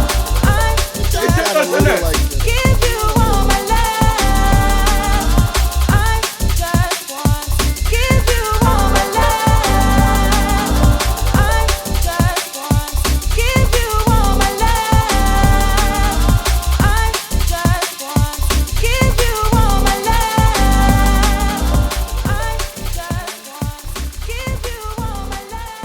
So you guys reckon vocalist or sample? That's a vocalist, man. Vocalist. Yeah? Yeah, Where is she? Who is she? That's a lot of You don't know. sampling. Some girl named Nicole. So, you know, Nicole. girl named If you Nicole. watch Twitch, you watch Roti And Poutine. You should give us a message in our DM so we can just like dig you up for an amazing. Yeah, work. man. I wish Like- Booster would just reveal her to me, man, so I could do some more work with her because Yeah. she's got a great voice. Dope. She's got a How great voice. old is that tune? No. That tune is It's about 5 years, 4 or 5 years. 6 years, 5-6 years. Yeah, something like that, man. Yeah. I mean, yeah, I said big up DJ Escape, man. He sent it over to me. DJ Escape from Timeless. Music Hurts in Birmingham. Nice. And yeah, they were his boys, Booster and Atmos T, and I gotta respect him because he had his own label and stuff like that. You get what I'm saying? And he was just starting his own label, so he could have easily said, you know what, this is the tune that's gonna make my label like get out there. You get what I'm saying? But he called me up and he's like, Bryan, you know, and this is what V is kind of like, you know, done because you know it's the same thing with Adam F. You know, when Adam F done Brand New Funk, he was doing his own thing, but he just said, this is a V tune, you know? And he called me up and he said, Bryan, I got something for you. You get what I'm saying? And the same with Ed Rush and Optical, when they done Function, you get what I'm saying? You know, it wasn't for V, but when they heard it, It was it right. was like, this has got to be on V. And so, you get what I'm saying? So I'm glad that the label has got to a status now or a place now where you can hear a tune. Just that I could hear a certain tune and I could say, boy, that That's it. tune belongs on. And you can say a certain, you know what I mean? Right. Like, Yeah. That's that tune belongs on, oh God, I miss it, or Jazz Sticks or something, or you know what I mean? or Certain something along vibes those or whatever, lines. you get what I'm Yeah, saying? yeah. And I'm glad that V's got to that thing where people can just like make a tune and say, boy, you know That's the what? Paul SG and Jazz Sticks and those guys. And this has got to go to Bryan. And most of the time they're right. When I listen to it, I'm like, right, you get what I'm saying? So I'm glad that, you know what I mean, the label has got that influence where, you get what I'm saying, it's so strong where people know, you know, like this has got to be on V. You know, And so I agree with Jubsy of shouts to the Beat Merchants as well. Definitely, definitely. Me and Jubsy got into a talks a little bit behind the scenes, and he considers what V does pretty much to be the Motown of drum and bass. And yeah, I heard that, and it, you know, Yeah. that made me proud because I'm a, you know, growing up, I'm a big Motown Yeah, fan. man. And you're you get what I'm Barry saying? Gordy right now, but Yeah. So Brian Gordy. no, that made me really proud that people can even think like that, because for me, Motown is, you know, the sound, yeah, it's Motown, us. you know, It's Stevie Raps. Wonder, and you know, Everybody, come Mike on, man, Blues, Motown, Smokey, Yeah, don't man. fuck with It's that label, man. proper Temptations. bloodline.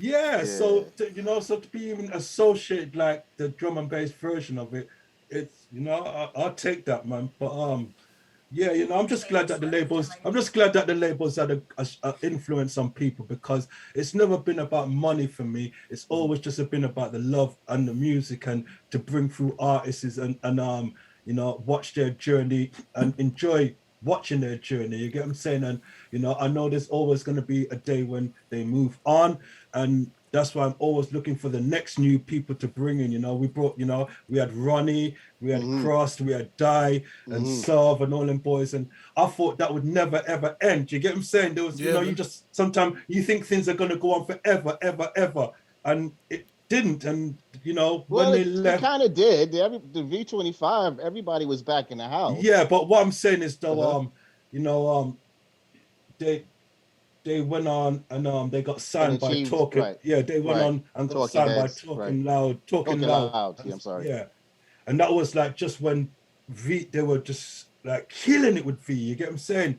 And like, you know, this major comes along, and I'm like, fuck me, man. You get what I'm saying? These guys are gonna, like, they signed my artists and stuff. You get what I'm saying? And I was a bit upset about it at first, but then you know, I soon got to realize that they were with probably one of the best majors that they could have gone to, because they could have gone to some major and that major would have said, listen here, can you do some poppy kind of commercially, whatever, you know what I'm saying? But nah, they went to Giles Peterson. I don't know if you know about Giles Peterson. Oh, yeah. Absolutely. Right. Yeah. Well, Giles Peterson was the guy down at Talking Loud, and so he had the vision, and you know what I mean. There's no way he was going to let them sell out. He just said, guys, get on with it. Just do what you do. You get what I'm saying? And carry on that bloodline of V with them. You know what I'm saying? Yeah, and so that enabled us to that enabled Ronnie them to just carry on making the music, but having the backing of a major to push it even further. And that's why that's how they managed to come to America. And on the back of that, they brought me and Frost to tour with them. You know what I mean? So it was a good move, because if they stayed with V, there was no way I could have afforded to turn Ronnie them into a band, because that's what Talking Loud did. Right. You know, turn from 4 producers, Ronnie Size, whatever. You know, they had the vision to get Lee, to get Side John, and turn them into a band, represent, and there we go, dates everywhere, and tour the world. You get what I'm saying? And that is money and backing and investment. And V could have never have done that. So. And you know, and everywhere Ronnie did, it opened up doors for us as well, and it opened up doors for the whole of drum and bass, because you know it was such a massive moment. Like over here, anyway. I remember. Yeah, I mean, because I came on the MTV. First time. Listen here, I remember coming to the first time we'd represent to America, because you know, we was a DJ. Me and Frost was the supporting DJ before they came on, so it was a big buzz for us. You get what I'm saying? Like warming up, and then they would come on and shit. So, and we were in a coach, like a tour bus. Yeah, tour bus. Okay. It's like a sprinter. And yeah, so every night, every day, we would be in a different state. And so, because usually when I go to America, it's by flights and we fly and all that. But this was such a wicked experience, because we were like all 50 dates or something like that. Yeah, loads of dates. And every morning we wake up, and we're like, where are we now? Tampa. where are we now? You get what I'm saying? And it was just mad. And like, we would get to another town, and we would spend all day with like all set up and all that, and we walk around the town, meet people, and just get to know people, and even just the journey driving on the freeway from each state to the next state was just the experience of driving all around America is better than just flying. You get what I'm saying? Way, And, you know, way better. Like it's not yeah, even remotely close. Like and every night after the concerts or after the shows, we would get groupies and stuff back on the coach and stuff, and have our little fun, and then we kick them off and move on to the next place. And you know what I'm saying? Do it all over again. Yeah, it was fun, and it was just like the best experience ever. And the whole Ronnie side thing with Goldie kind of breaking America at the same time with Timeless and all that. So it was so it was a great time for the music, you know what I'm saying? And we got signed up as well at Free Recordings. We got signed up by some label in New York called Ultra Records. yeah. Ultra, wow, Jesus. You know Ultra? Yeah. Way back. Some guy called Patrick Moxie ran it, and he signed us up to do it like for America, to put all V stuff out in America. Right. And on the back of it, he gave us he started to kind of like make us tour America and stuff, and he gave us a residency at this club called the Twilo. Oh yeah, dude. What was Philo. Ultra's mother? Polygram, right? Was it Polygram? What's Ultra that? Records Ultra Records distro was Polygram at the time. I think right? it's one of them big, yeah. I'll tell you who we used to manage as well. Yeah, people like what's that jazz hip hop guy called Guru. Guru. Wow. That's it. Guru. I might even know this guy, but I'm gonna stop right there. Guru, and what was the other one with Guru? Digging that as well? Def Jam bag. Yeah, Guru Primo. You talking about you didn't do like Herbie Hancock or something like that, right? No, it's like Guru. I think they made music together with Guru. With Gang- Jasmine Lataz. Gangster, yeah, Gangstar and all that. Gangstar. Yeah, I think Gangsta, all them guys Yeah. was on that label as well. So it was, you know what I mean? For me and Frost, it was like, wow, you get what I'm saying? Yeah, We're rest in like, peace, Guru. yeah, and that was a good time. 'Cause every Thursday, It's crazy, and I month. bring it up too. I remember being deep in the hip hop game and seeing like Ronnie Size and all you guys like in Source magazine. And I was like, what is listen, it? yeah, Like, that's crazy. wow, bro. It was know, like Listen, you had people like Method Man and Red Man, like- and all these people, Kanye West, and all. I mean, Ronnie's got some videos now of with Kanye West and Method Man and all that shit. We're gonna put them on the V documentary. Adam but, F was out you know, there with Redman. Like, it was yeah, crazy, so bro. it was like Yeah. everybody was interested in drum and bass at the time in America. You get what I'm It saying? was such a crazy everybody time. wanted to know. Like, Yeah, it everybody was- wanted to know. like magic, because like when we had discovered drum and bass, and then we started seeing videos on MTV, and we started seeing like Ronnie Size popped up on TRL with Dynamite, and it was like, holy shit, this thing that we were into that nobody really knew about all of a sudden was starting to like seep up out of the gutter, and people were starting to like take notice of it, and it was like this it was crazy. And this is back, there wasn't really like much internet at all. There wasn't No, social none. media. Fucking So there was it none. was like it was Barely still, like had you still cable had to TV. buy mixtapes at the record shop. Like it was Mixtapes and Oh your my God, and it magazines, ATM, Mix Mag, DJ Magazine, Bro. stuff like that. That's where you got your It was source so- from. it That's was- where you got your- that was Kids such a don't magical understand, time man. for me. I remember the first time I played in LA, and I thought to myself, how did I even get here? Like how does anyone even know what the hell is going on? But word of mouth is crazy. but it was crazy times, really good times when it was new. You get what I'm saying? And Oh, man, it was magic. there was so much love for it. I mean, every state we went to, people were going crazy for drum and bass, crazy for the whole Ronnie Size experience and represent. And yeah, it was fun. I ain't gonna lie, man. It was mad fun. And two, you like appreciated every bit of drum and bass that came out, because even if you didn't really like it, because it wasn't like there was a million artists and you didn't have streaming to choose from. Like every bit of music that came your way that was drum and That's bass right, related, yeah. you like Yeah. held on to it, and you like Yeah. even if you didn't really like it, you still appreciated it. And like, yeah, man, I miss It wasn't broken Kinda down in mixed. divisions as much either. You know what I mean? There weren't like Right, 50 sure, different styles sure. of drum and bass that you were trying to lock into. It was just like we were just Well- appreciative of the music. Yeah, Well, that's probably a reason as well. Yeah, you played because- everything. Yeah, speaking of styles, though, let's talk about Brazil for a second, man. Brazil. You were pretty much the Columbus or the pioneering fella that kind of just launched off another set of careers. coming from that space, and I always wanted to hear the story of how did that actually happen. Yeah, well, you know, I got to big up DJ Patif because he's the one that actually made that out. happen. Because Chill. what happened is you know, we had a night called Movement, and we was doing it every Thursday night in the West End Bar Rumba. Really good night. I mean, it probably went on for about 15 years, one of the longest running drum and bass nights, and you know, it's like wow, phenomenal night. Anyway, Patif came over, and he came to us, and he was like, "Man, I want to do a party in Brazil, and we want to call it Movement because of, you know, they wanted to use our branding and bring it to Brazil in São Paulo." I'm like, "Where? Is it Brazil?" I don't know nothing about no Brazil, man. So all I know from Brazil is Pele and just, you know, and coffee, right? I don't, because Brazil was off the radar when it came to music. Right.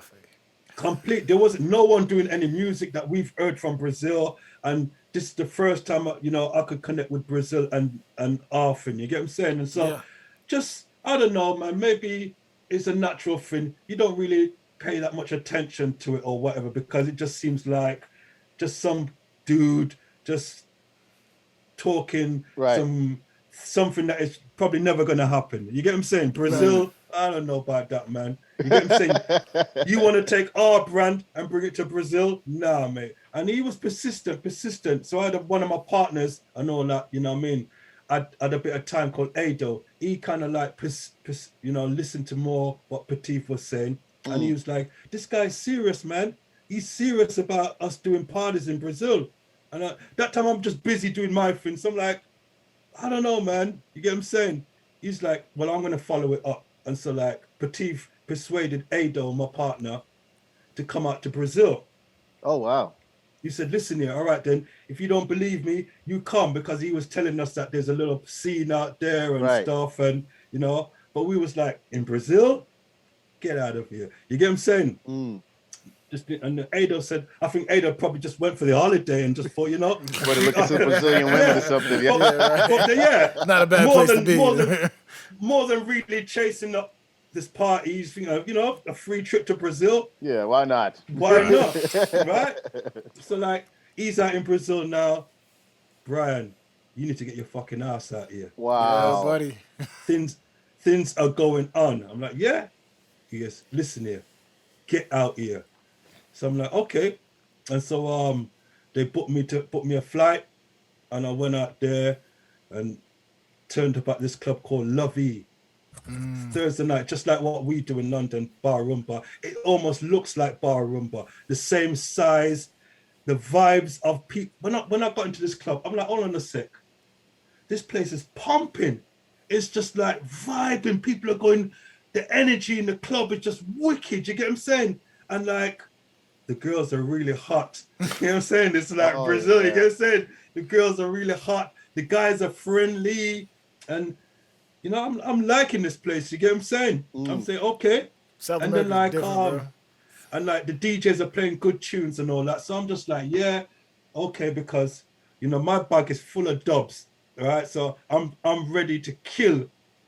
Not kill just kill the crowd with dubs, and I know, you know, I'm fully armed like them times there. Stacked. Watching Windows Diary Mix, and you know, Lie, all these brand new tunes from Ronnie Die Cross. I just got everything in my ready to kill the place.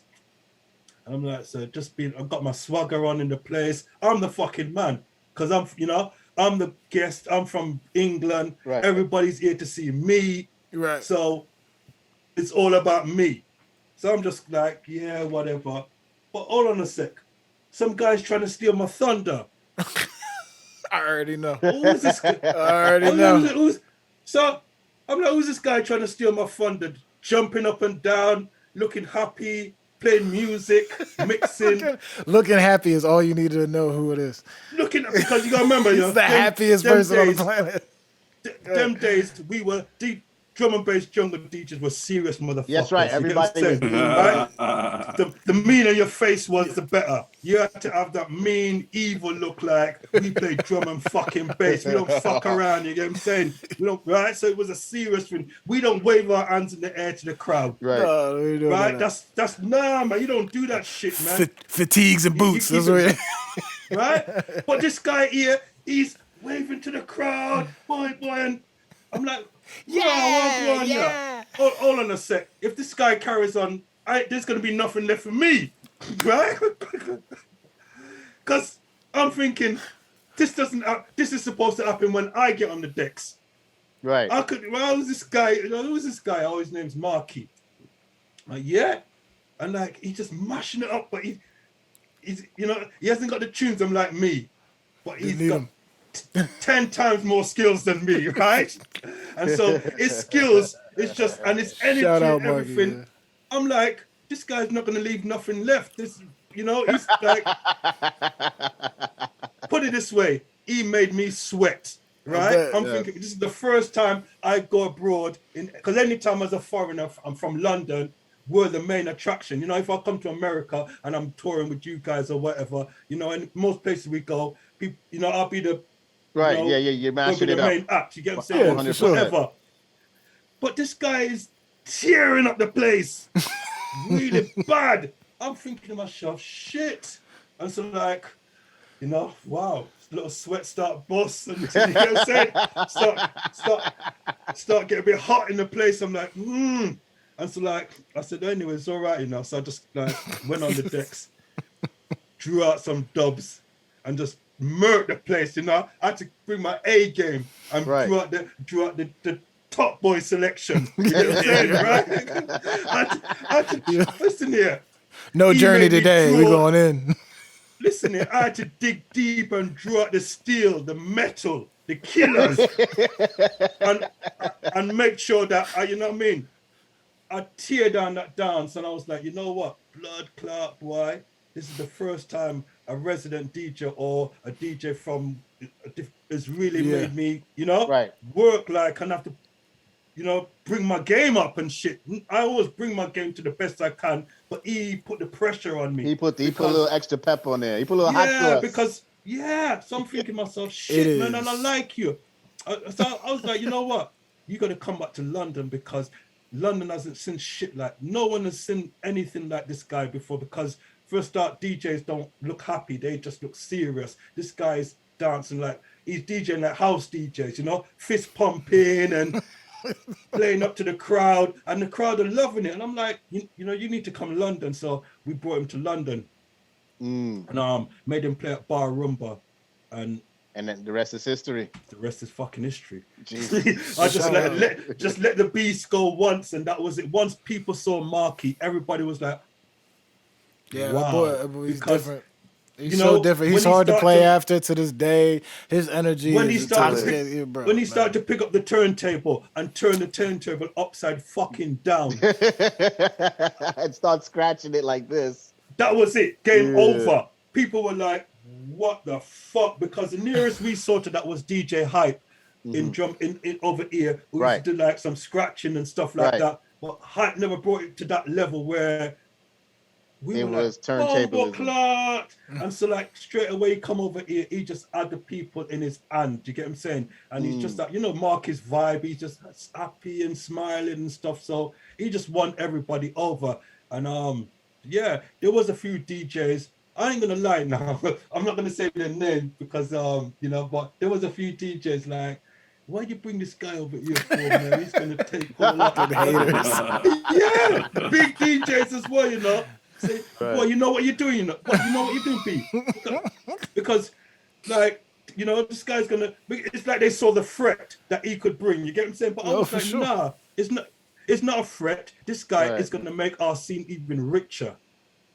What he's going to bring to our scene is going to make our scene richer. And it fucking did, because he brought an energy and a vibe to jungle drum and bass that was never seen before. And you know, it was a it was a revamping, I would say. Yeah, and then the whole Brazilian movement as well just opened up the doors for a whole new generation of people that never listen to drum and bass. No, but I'm just talking punters, people, because it had the Latin thing going on it. It had the samba and all them kind of things. And so a lot of people who never listen to drum and bass could relate to it. It's just like, for me, like when I was playing jungle and stuff like that, because when I was playing acid and all, my parents and my friends and all that from the ends, they'd be like, kind of mad music. But the minute it started to turn into ragga and they could hear little samples from reggae tunes and beatline from reggae tunes, they're like, yeah, man, like this tune, yeah, you know, whatever, you get what I'm saying?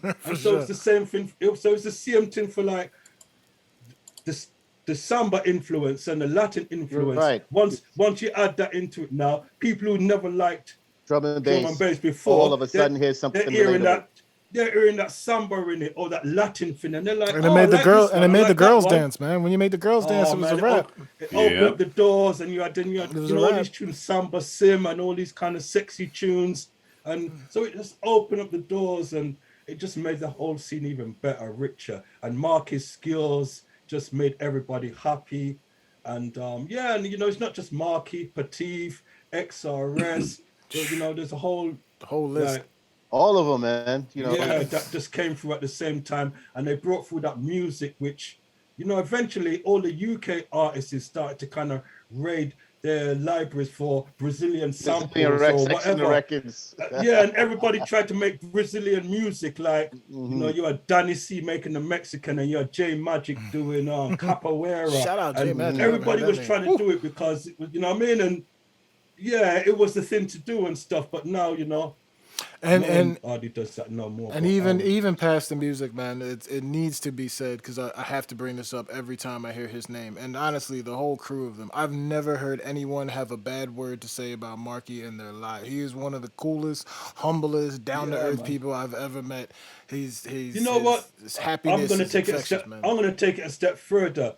It's a Brazilian thing. Yeah, that's what I'm saying. It's all of them. They're just all the Brazilian guys that I've met, I've felt that warmth and that I don't know. It's just like they're just. It's very nice in South America. I don't know, it's the weather, man. They're different people, and it's like it's a third world country. But you know what?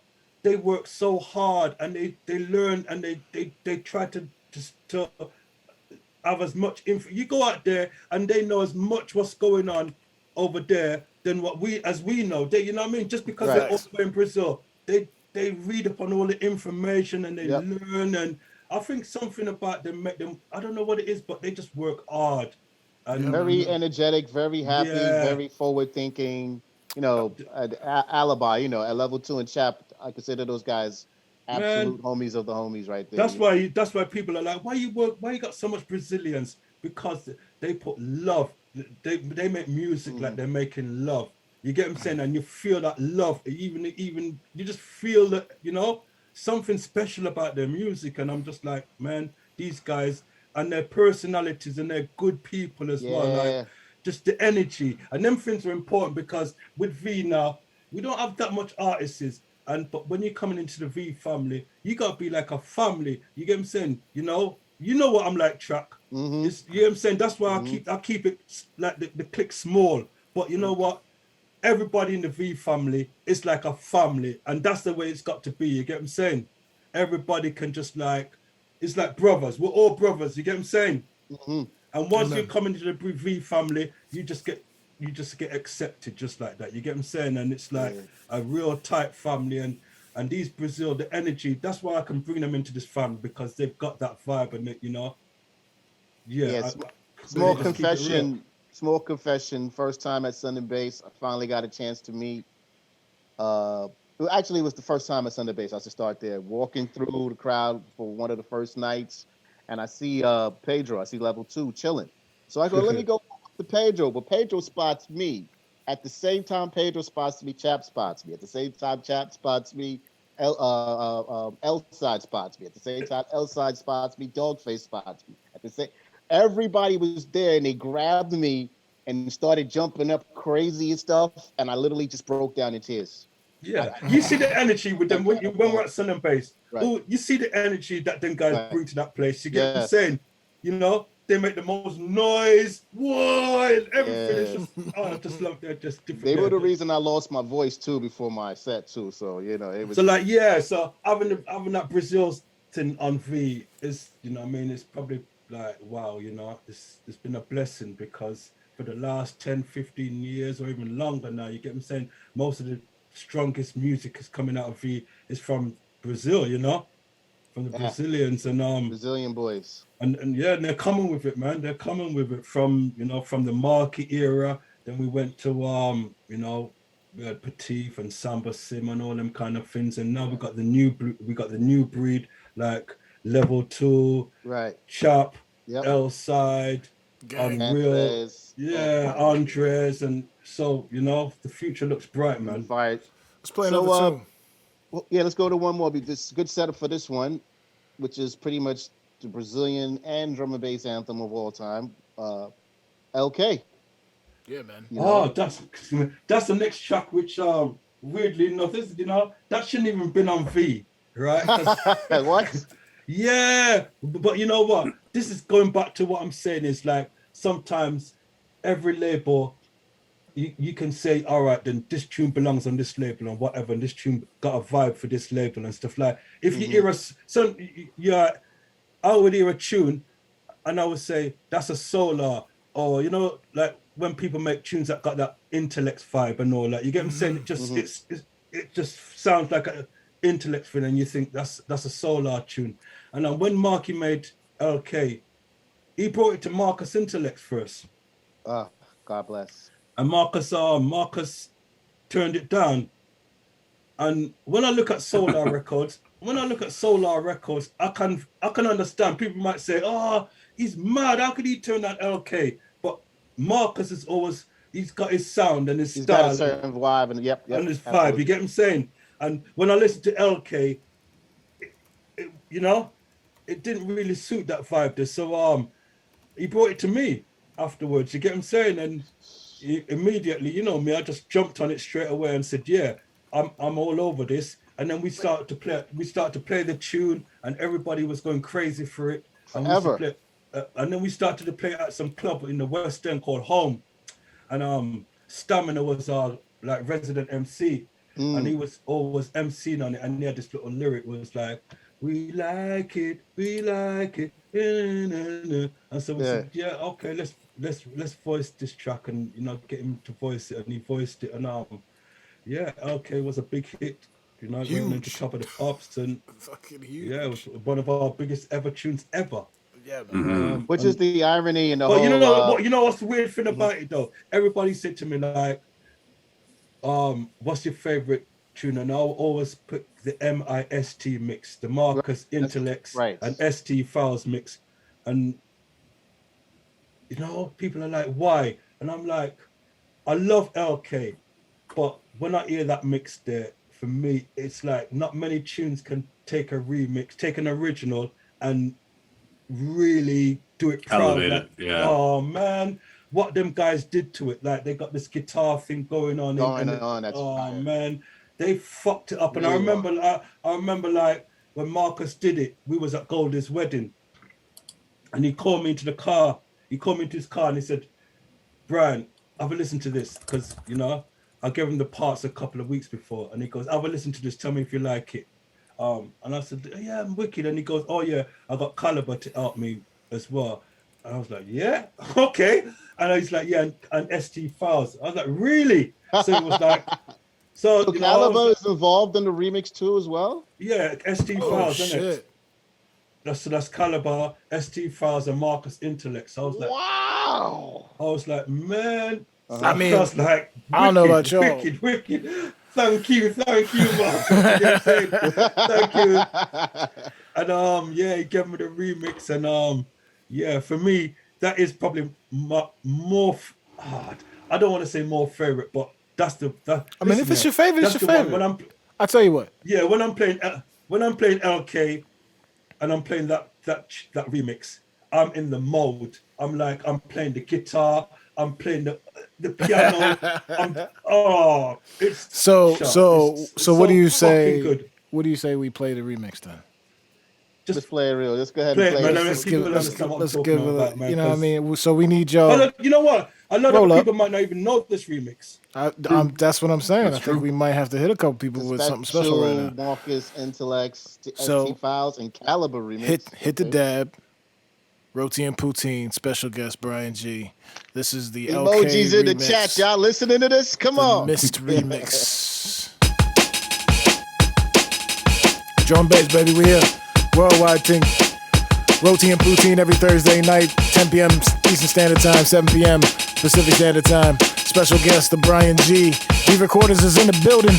Hold up my Brazilians. Hold up my stateside.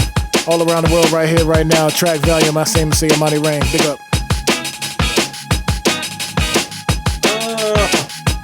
Emojis in the chat. Oh, the emojis are flying. See y'all. Shouts my man Golden Child up here representing. Shouts on drums. Right. Yeah, big up Golden Child. TED.A.C, VR. Cat Ellis is in the building. What up, Daddy? Thank y'all for listening to us, man. Every Thursday. Happy to have the big boss Bryan on, y'all. Emojis, keep it going.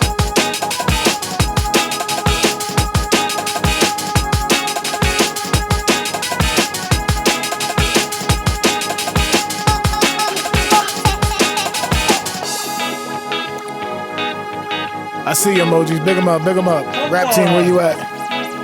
Where you at, rap team? Let's go. All Bob Ross crew. What up, Bob Rossies? Golden, Subconscious, Psych, I see you. MJ, Sugar Brat, Zoo, Wizzy, Outside, yo, Yoshi.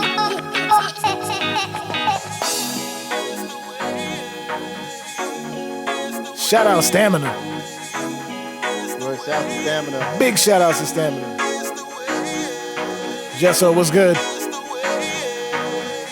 Burner Brothers, I see you.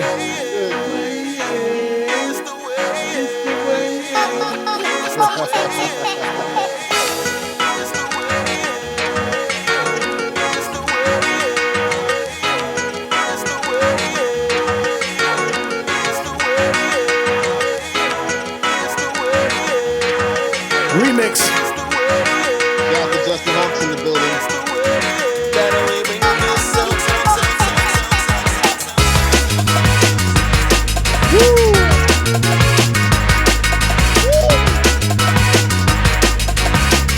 Roti and Poutine, ladies and gentlemen, every Thursday we here.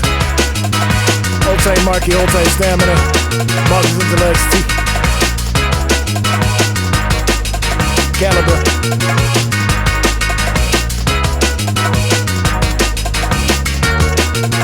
Justin Hawks, what's good? It's good to see you, bro. Catalyst, hello. Appreciate the follow.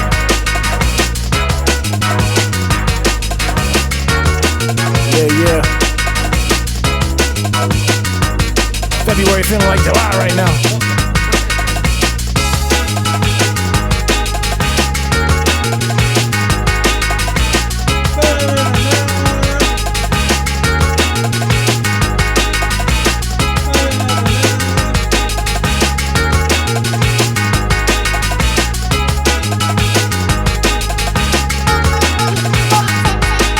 Here we go.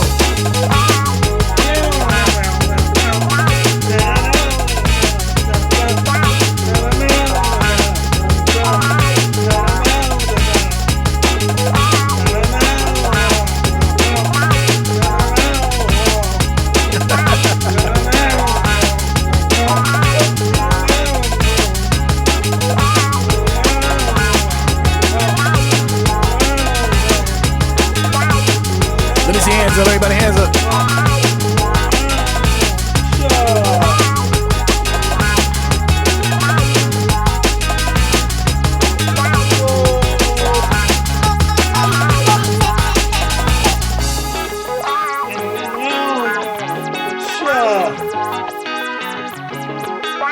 Sexy, man.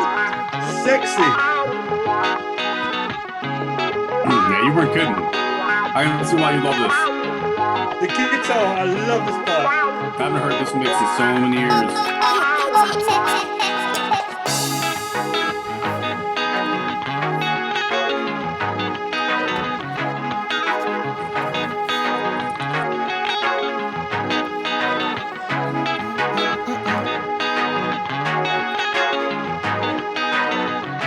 That's for you, Justin. Cop a bottle of that.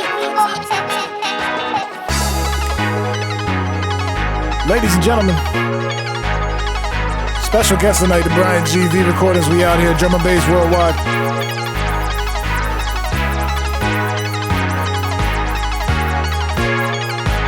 I need y'all dancing.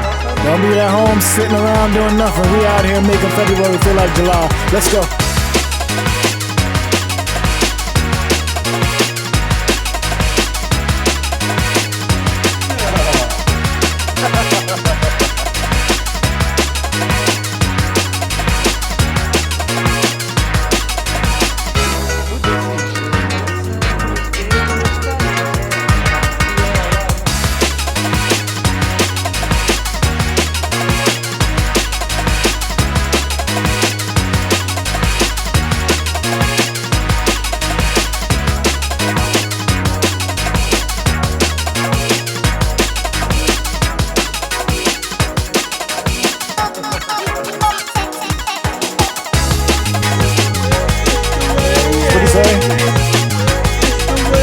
Stamina made everybody think they can sing.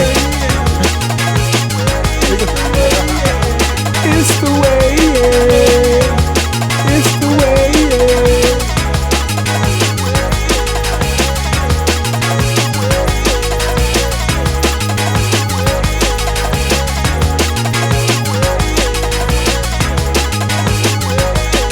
So good.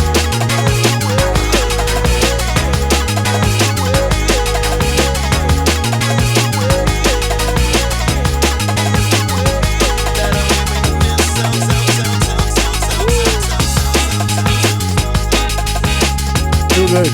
Too good.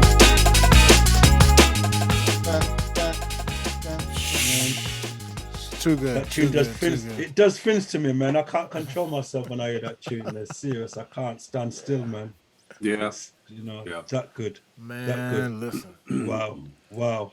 Yeah. Yeah. When it comes to July I and February. around the idea of what like the top vocal drum and bass tunes of all time are, and that has to, well, at least the original for the in terms of sheer impact, that sure. song has to be in the top 5 vocal drum and bass tunes of all time. Wow. Maybe top 2.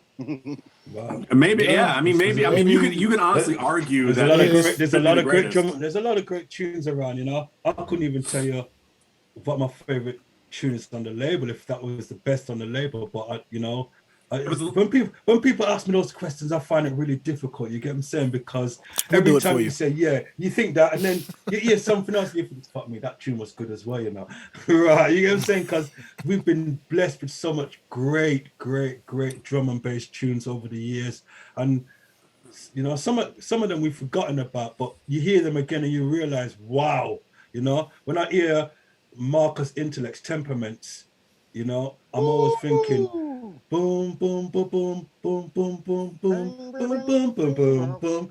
And you see the energy, what that does to every time you play that out. You get what I'm saying, you know, what it does to people.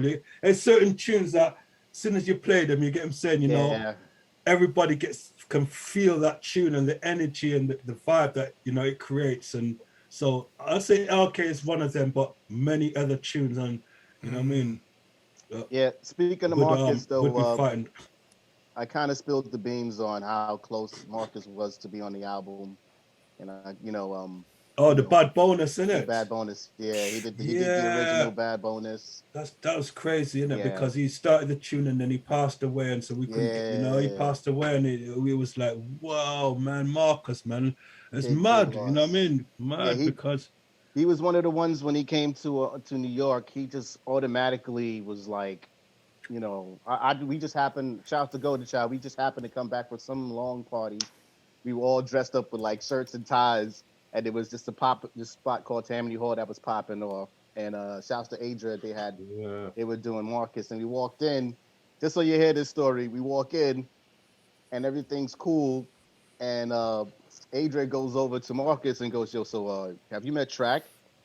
And he goes, "T.R.A.C's here," right off top, like T.R.A.C's here. Says, "Yo, come up here for a second." Go to the joint, and what is he showing me as he's pointing to his laptop? Is Higher Ground. He was about to play Higher Ground in irony of the whole situation. Wicked, yeah. And that was a jump. Yeah, man. He gave me a lot of strong pointers that day, though. That's why I was always like a little bummed that everything didn't really work out Yeah, super man. down the That's a, line. that's a, that's another artist that's been a big influence on me, and Yeah. and he's made, just like my boy just said, like LK was one of the Marcus has got quite with his tunes them are definitely and not just one of his tunes but many of his tunes would Yeah. be in drum and bass's top 10 mid, so it's crazy, you get what I'm saying, and that's just so it's a Yeah, how you difficult make me question. feel, how you make me Yeah, feel still drives me crazy up to today, you know what I mean? But yeah, Brian, Rest in peace. Brian, I was going to ask you I wanted you to kind of describe how it feels, and I'm gonna because I think you're one of a handful of people in drum and bass that is in this position, but you are responsible for delivering a number of the most influential tunes in drum and bass history through V Recordings and its family. What does that feel like when you look at the entire legacy of drum and bass? When you look at the history of the genre, even though it's not super old, it's still very expansive. Knowing that the thing that you have put into this world, V Recordings, has had such an instrumental effect in shaping the actual landscape of the music. What does that feel like to you when you look back at that? Does it feel surreal? You know what? I mean, can you connect to it? I keep, it's something I don't even look. I try not to look back. I look back when it's all done. You get what I'm saying? But for me, it's about looking forward. You get what I'm saying? And people always say to me stuff like, "Yeah, Harvey," and I ain't gonna lie. I know that we've built a great label, and what we've done is something special. But I don't dwell on it like that. I don't look at it like that, because when you're in it, it's just something you do day to Right. day. You get what I'm saying? And you're just in it. So you're not on the outside looking at this kind of thing. And sometimes I think people see us bigger than we are or whatever. Wow. I don't think people see you big I enough. think I was gonna say, So But I'm just like. but that's not your job to look at because you're looking forward. You know what I mean? I'm just thinking what we can do next. What's going to happen next and all that stuff. But if we've left that legacy behind and whatever, then that's good for people. We're inspiring people, new producers. People are loving and enjoying our music, and that's important for me. You get what I'm saying? And for me, it's always about music more than chart positions or trying to play the game, the industry game or whatever, because a lot of that is all about that now, playing this industry game and stuff. I'll leave that to my label manager Gareth and stuff. Right. Shouts to Gareth. Yeah, I'll leave that to them to play them games, because if and I could give thanks for them, because if they weren't there, maybe V wouldn't be in a place now is, because I'll be strictly more underground and more hardcore about shit. You get what I'm saying? But they're like, no, Brian, you get what I'm saying? And they kind of make that balance, because I'm not thinking about like that. I'm just thinking about the next tune, and the next big tune. So and the next artist. We've got a question in the more, chat. Good. Let me ask, I was going to say, is it more fear, or is it fearless or curiosity? Which one is it that drives you most? Not fear, nothing to fear about, because repeat what you're trying to say. I don't get it. Well, you said you move forward, so I get every day is a new day, and there's so much going on with the label at the moment, and artists and music. I ain't got time to think about the past. I'm thinking about the next project. That I'm thinking about the Beat Merchants album. I'm thinking about DJ Andy's Brazilian Takeover album. I'm thinking about Porty and Edwards album. I'm thinking about the next EP from Command Strange with your track on it. I'm thinking about this new guy called SL8R. That for me Slater. He's the next person I want to bring through on V, because we're really picky, what I'm saying? We don't just sign up people, but every now and again I see a little jewel out there. Perfect segue. And we watch them, and I just think he fits right now. He is perfect to get into and stuff. For me, I'm just keeping an eye on Slater now and trying to bring him through, and that's what I'm more focused on, is just making this thing here bigger, stronger, and just making people enjoy what we're doing more. And Hard to talk about a thinking about, legacy when you're still adding on to it. yeah, it's like, it's like when sometimes I listen to like when footballers are talking and all that shit, and they're like, you know what? I think about the medals and the career and all that shit when I'm retired. But right now, I'm thinking about winning more medals and Yeah. achieving more. And that's what it is to Good, me good, right good now. You get what segue. I'm saying? We had a question in the chat actually, and people were asking, what is it that you look for in a new artist? Because every artist you do have does have a unique sound. Like, is there something in particular you look for, or is it just an it factor that just comes to you? You know what, it's a vibe, it's a feeling. That's what Yeah. music, and that's you feel it, you get what I'm saying. It's something that over the years, what I mean, I can just feel that just like when I heard Track straight away, I was like, fuck, who's this guy? You know what I'm saying? I was like, no, because I've never heard that hip hop twang, that New York twang. We got loads of MCs, and MCs originate from America, and so we, what I mean. I always thought like, how comes we haven't got no like MCs coming from America? Because that's we love hip hop. Me, Nigel, whatever. We worship hip hop, and all the rappers and all that is we look up to them and stuff. You get what I'm saying? So when I heard Track, I was like, wow. This like got this New York, like, Unapologetic New York. on drum and bass, and I could feel it. It just made sense. And the same with like the Brazilian music, and the same with Ronnie Size. When I first met Ronnie Size and I got their tapes and all that, it's just you just hear it. You just hear it. You know what I mean? It's something which I can't just like put my finger on. It's just like good music, and when you hear good music, it stands out. It stands out. So I try to find something that fits in with my vibe, my roots as well. I'm a soulful person. I grew up listening to R&B and reggae and all that sort of music. So all of that kind of stuff I'm looking for in music. When it's like we don't sound a lot of dark hacks or something like that. You get what I'm saying? Like nothing like too much techie or whatever. There's always a kind of funk, and in the music that we put out or release or an artist that we sign, they've all got something similar. You get what I'm saying? So I don't go too dark or too whatever. I try to find that funk and that soul. He was calling it pots and pans, I remember a while ago. He's like, no. I remember one time he was saying no more the pots and pans for a while. He's like, the sound was becoming too pots and panses for a while. It did. Yeah, so sure.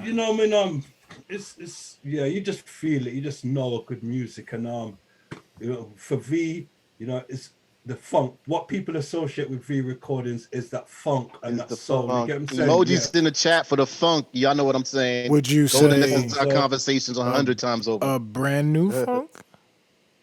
No, I was just trying to find a weird way to segue into a tune.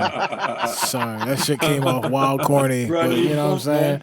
I was trying to find a segue. Like, I got this tune to play. He said the word funk. Let's try to flip it real quick. You know what I mean? Terrible freestyling. That was one of my favorite V tunes that Adam a brand new funk. And so when Elside brought me the remix, Elside done a remix a few years ago, and what was it? I was doing a clash somewhere, which like a sound clash with other DJs. So number one. I was asking all the DJs and stuff if they could make me some specials and all the producers that I know. You get me saying that I'm working with. And Elside brought that one, and I was like, "What the fuck?" I couldn't believe it, man. I was like, "What?" It's the highly talented Elside, man. Did I send it to you, brand new funk? Yeah, we got the brand new funk. We got the Elside remix. No, you don't have the remix. What? I don't have the remix. Hold on. Let me pull up now. It's our show. We can take our time. I didn't you can send it to me right now. I'll wait. Nope, I got the Bryan Gee intro dub plate. Yeah, that's what you got. We got the intro dub plate. What, brand new funk? Or Brand New Funk. Is that L-Side? That's the L-Side remix. Oh, okay. Oh, all right, okay. all right. I knew Yeah, it was yeah. stuff. All right, I just wanted to make sure. See? Because I'm like, your Yeah. stuff, like, It didn't say it on there. That's the you know what I L-Side. mean? That's the L-Side remix, but Right. Adam didn't like it, so he wouldn't let us put it out. So we're gonna Oh, play wow. it now. Mm. That place, we've been rinsing clubs with that joint, man. Yeah, it's a big remix, man. Big remix. I was kind of like, Adam, you need to listen to this properly, man. Serious tune. This tune is a serious remix, big remix. But Yeah. I'm I'm gonna pop it off. Hold on. So it's just Let's I pull on don't some care. Brand New Funk right here. I don't care. Yeah, to well, me. it's, you know, Roti and Poutine, keep ladies and rinsing gentlemen. Every Thursday, 10 p.m. Eastern Standard Time, we sitting right here. But today is a very special day. We are here with the Bryan Gee. This one's called Brand New Funk. This is the L-Side remix. Pull up. Greetings in the name of the Father Most High. This is G Vines for the number. Unofficial. What'd you say? Oh, unofficial. Okay. Yeah, I'll just say that Disclaimer. it's kind of unofficial. Disclaimer. Greetings in the name of the Father Most High. This is G Vines for the number one jungle DJ, the man called Bryan Gee. Enough respect to the family. Scene champion out of South London. You know, say we run things for years without tears. Bryan Gee, you rock. Nobody can attest, you know. Bryan Gee, you rock. And someone can't test Bryan Gee when him a play. And someone can't test Bryan Gee when him a play. Your bass floppy, floppy, floppy. Emojis in the chat, emojis in the You chat. floppy, floppy, floppy. You not good, not good, not good. Bryan Gee a play with quality. And someone just him get hang and bury. Your bass floppy, floppy, floppy. You not good, not good, not good. You floppy, floppy, floppy. You not good, not good, not good. So leave Bryan Gee, make him play in peace. Your tin pan they starting, your bass is weak. Your bass floppy, floppy, floppy. You not good, not good, not good. You floppy, floppy, floppy, you not good, not good, not good. Bryan Gee, you rock, nobody can attest, you know. Bryan Gee, you rock, Bryan Gee, you play the sweetest crystal play. Some point test them up and run out the gate. You can't penetrate, this your champion. You can't penetrate the Bryan Gee selection. Bryan Gee, you play with quality. And some point test them get hang and bury. Your bass floppy, floppy, floppy. You're not good, not good, not good. You floppy, floppy, floppy. You're not good, not good, not good. So leave Bryan Gee, make him play in peace. Your tin pan they starting, your bass is weak.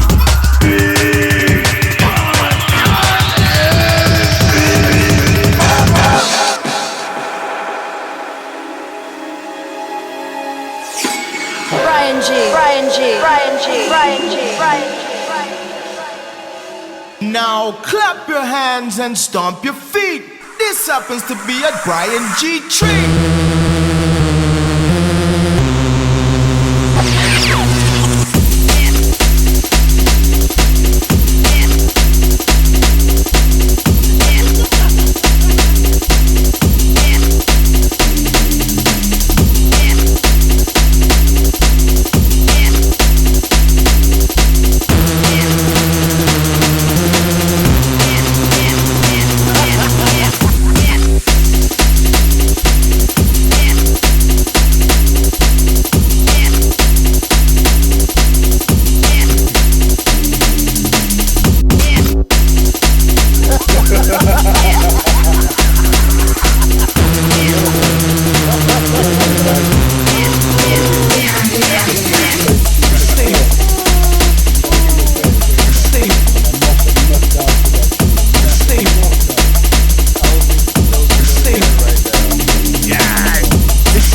Roti and Poutine every Thursday, 10 p.m. Eastern Standard Time, 7 p.m. Pacific. Special guest Bryan Gee, beat the quarters. Brand New Funk, L-Side remix. Chat is active. Rap team. Bryan Gee, Bryan Gee, Bryan Gee, Bryan Gee, Bryan Gee. Hold on. You know. That goddamn bassline.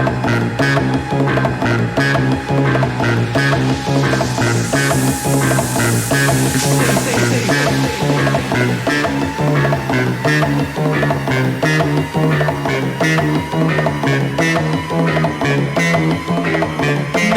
clap your hands and stomp your feet. This happens to be a Bryan Gee treat.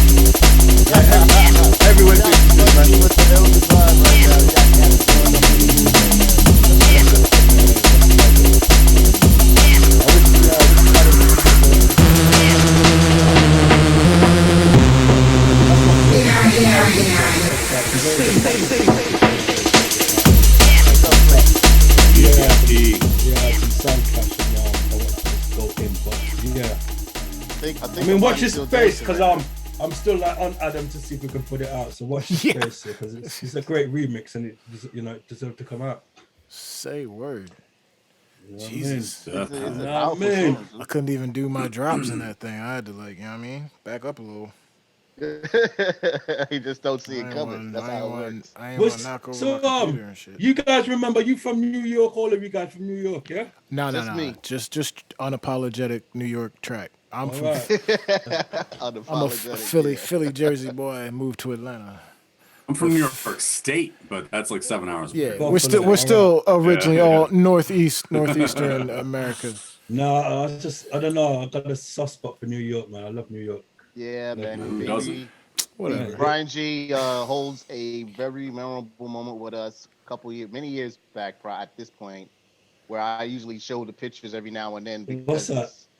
the one night at we was with BP Squared at this one big loft space. You and Levice was on the headline. Oh, Renee, yeah. And Lion Dub, innit? And Lion Dub was in there, and Bryan Gee ended up rocking for 3 hours strong. Nobody left the room, so it was probably like 500 people in that just pretty much stayed there. Them guys are doing the best parties in New York now, innit? BP. Oh yeah, like, BP Squared holding it down, man. Big love to those guys, you know. I remember the first time I ever came to New York. It was a Thursday night. And there was a Thursday night that you guys used to do in New York. I think some Irish guys used to do it. And I remember like T.R.A.C. and what's the guy name? Secret Night of Oh Science. yeah, Paul C and DB. Yeah, it's an Irish guy, isn't it? Paul C. You're talking about? Yeah, Paul C is Irish, right? You're talking about what was the night they did? What was the night? What was the name of the night? Oh, it was a Thursday night. A Thursday night. Well, what was the club? I don't know, but TC used to be there as well. Oh. And Dara. Jungle Nation. And Jungle Nation, I think it is. Yeah. Yes, Jungle Nation. Chris is saying. Chris is saying it's Jungle Nation. So. Yeah. That's the Jungle Nation. That was the first ever gig I did when I came to America. The Jungle Nation. And I came out there. I'll tell you, the first time I come to America, I was with John B. and some guys. I don't know if you remember them, called Mental Power. You ever heard of Mental Power? Oh yeah. Oh, yeah. Wow. Yeah. They used to be recording for Formation Records. Right. Okay. Right. Yeah. And we came over the first time I was with them guys, and I remember I never knew John B. And I keep like saying this story because like them times I had some mad dreadlocks, and then I got to the airport and I just see this mad, crazy looking professor. The literal antithesis of what you were. I'm like, rah. Is this me and this guy's got to roll America together, yeah? I was like, oh my God. Because you couldn't get two different contrasts. I was going to say. Say that too. I was going to say, like, the literal yin and yang of personalities. I know you shouldn't, but you take people at face value.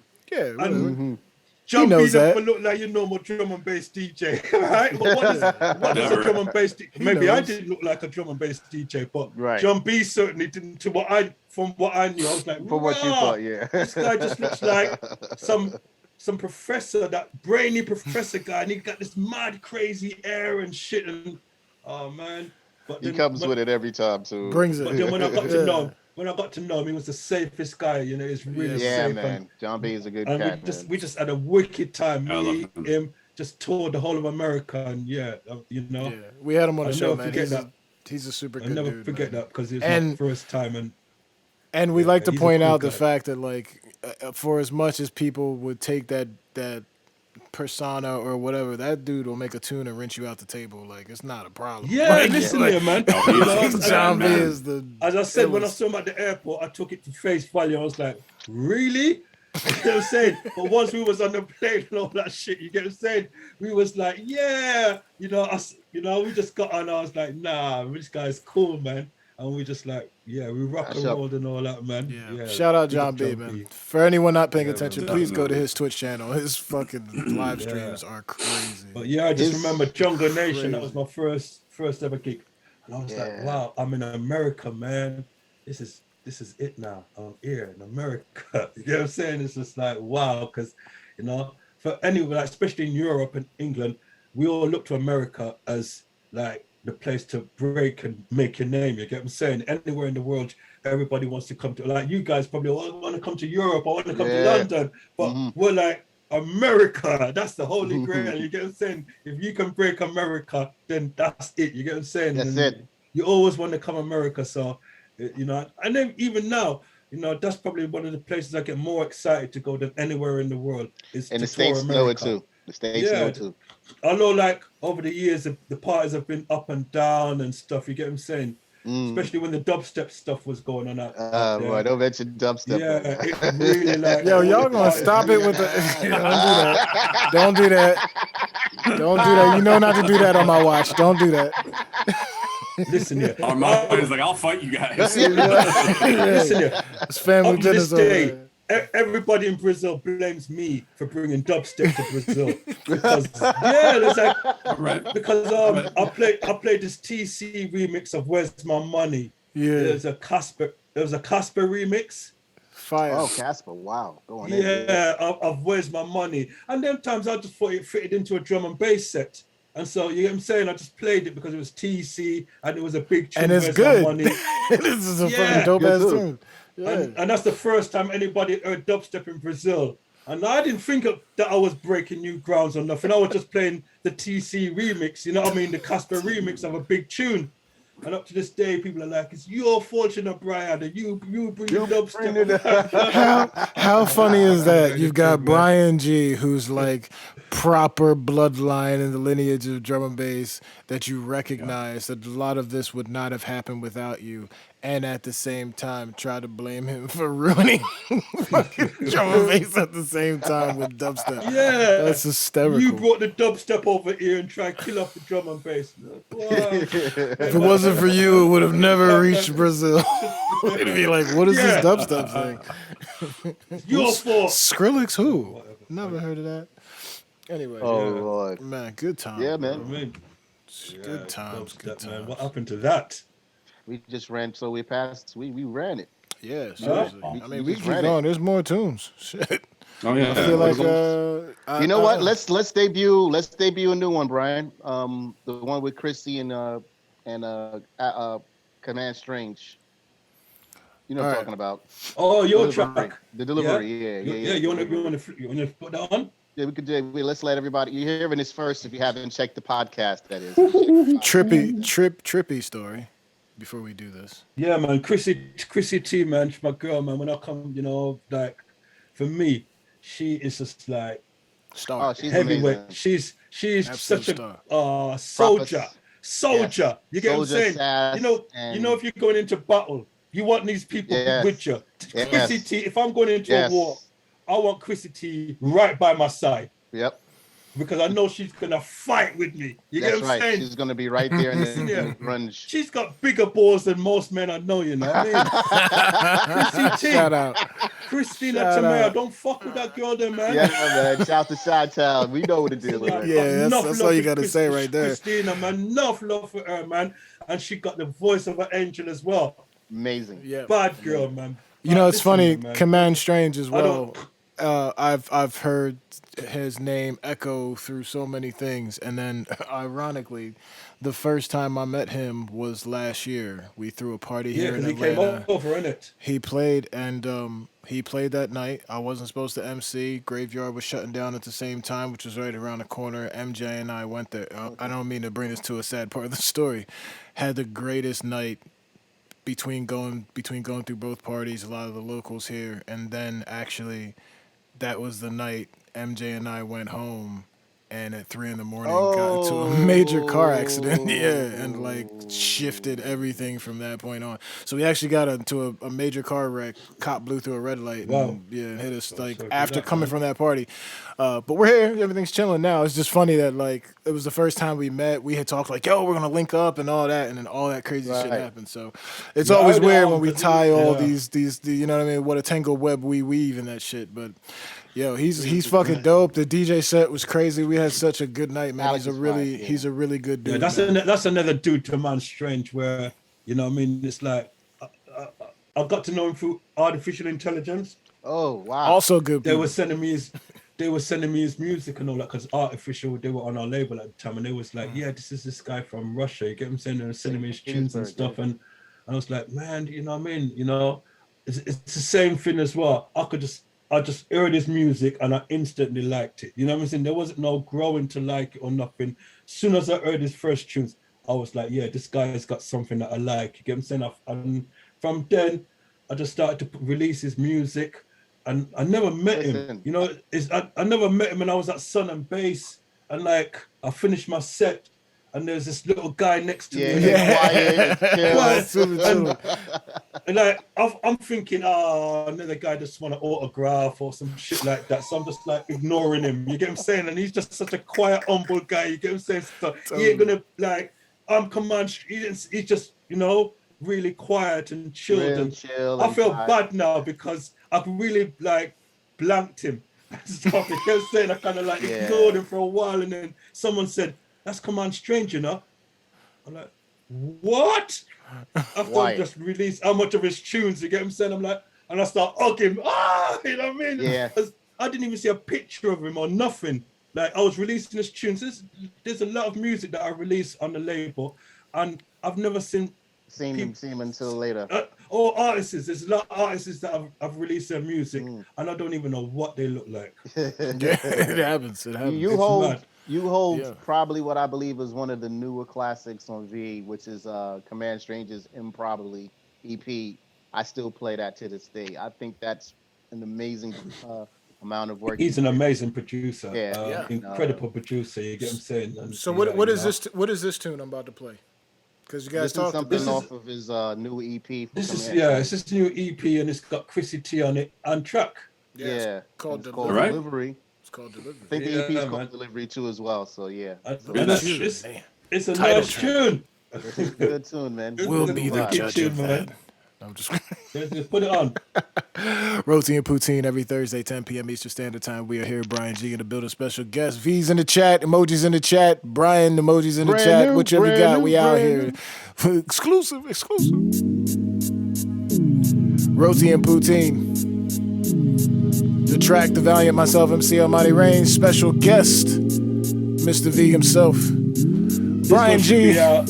Actually, we're waiting for the vinyl. This is going to be on vinyl. So, Shout out Chrissy T. Shout out Command Strange. Gang, gang.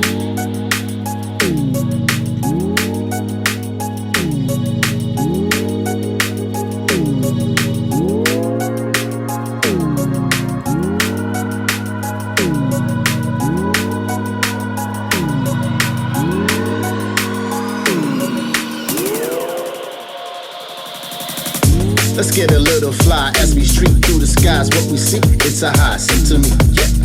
Let's get a little nice as we peek through the blinds. What you see, it's a vibe, sing to me, yeah. Let's get a little time just to be, it's a sign. What you need, it's a vibe, sing to me, yeah. Let's get a little fly as we streak through the sky. What we see, it's a vibe, sing to me, yeah.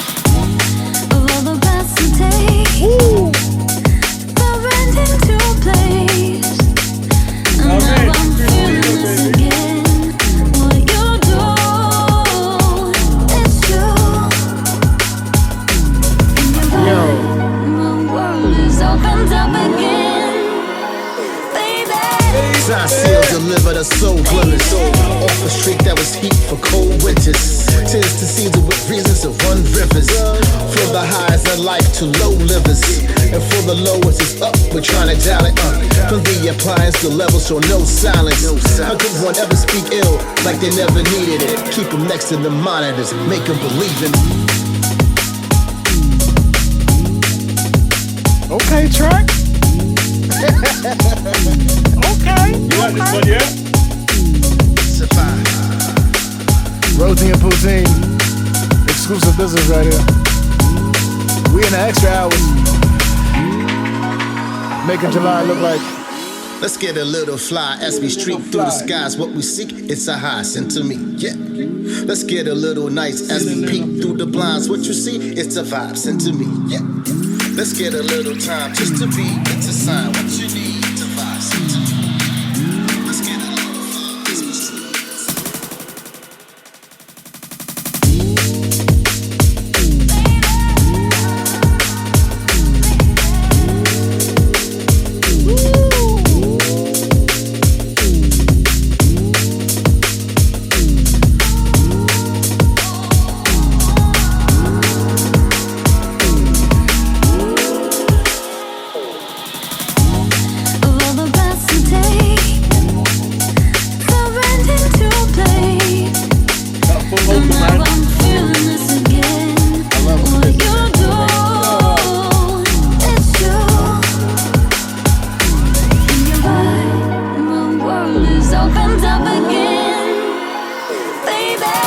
Sign seal delivered a soul glimmers. Off a streak that was heat for cold winters. Tends to season with reasons to run rivers. From the highs of life to low livers. And for the lowest it's up, we're trying to dial it up. From the appliance to levels, so no silence. How could one ever speak ill like they never needed it? Keep them next to the monitors, make them believe in it.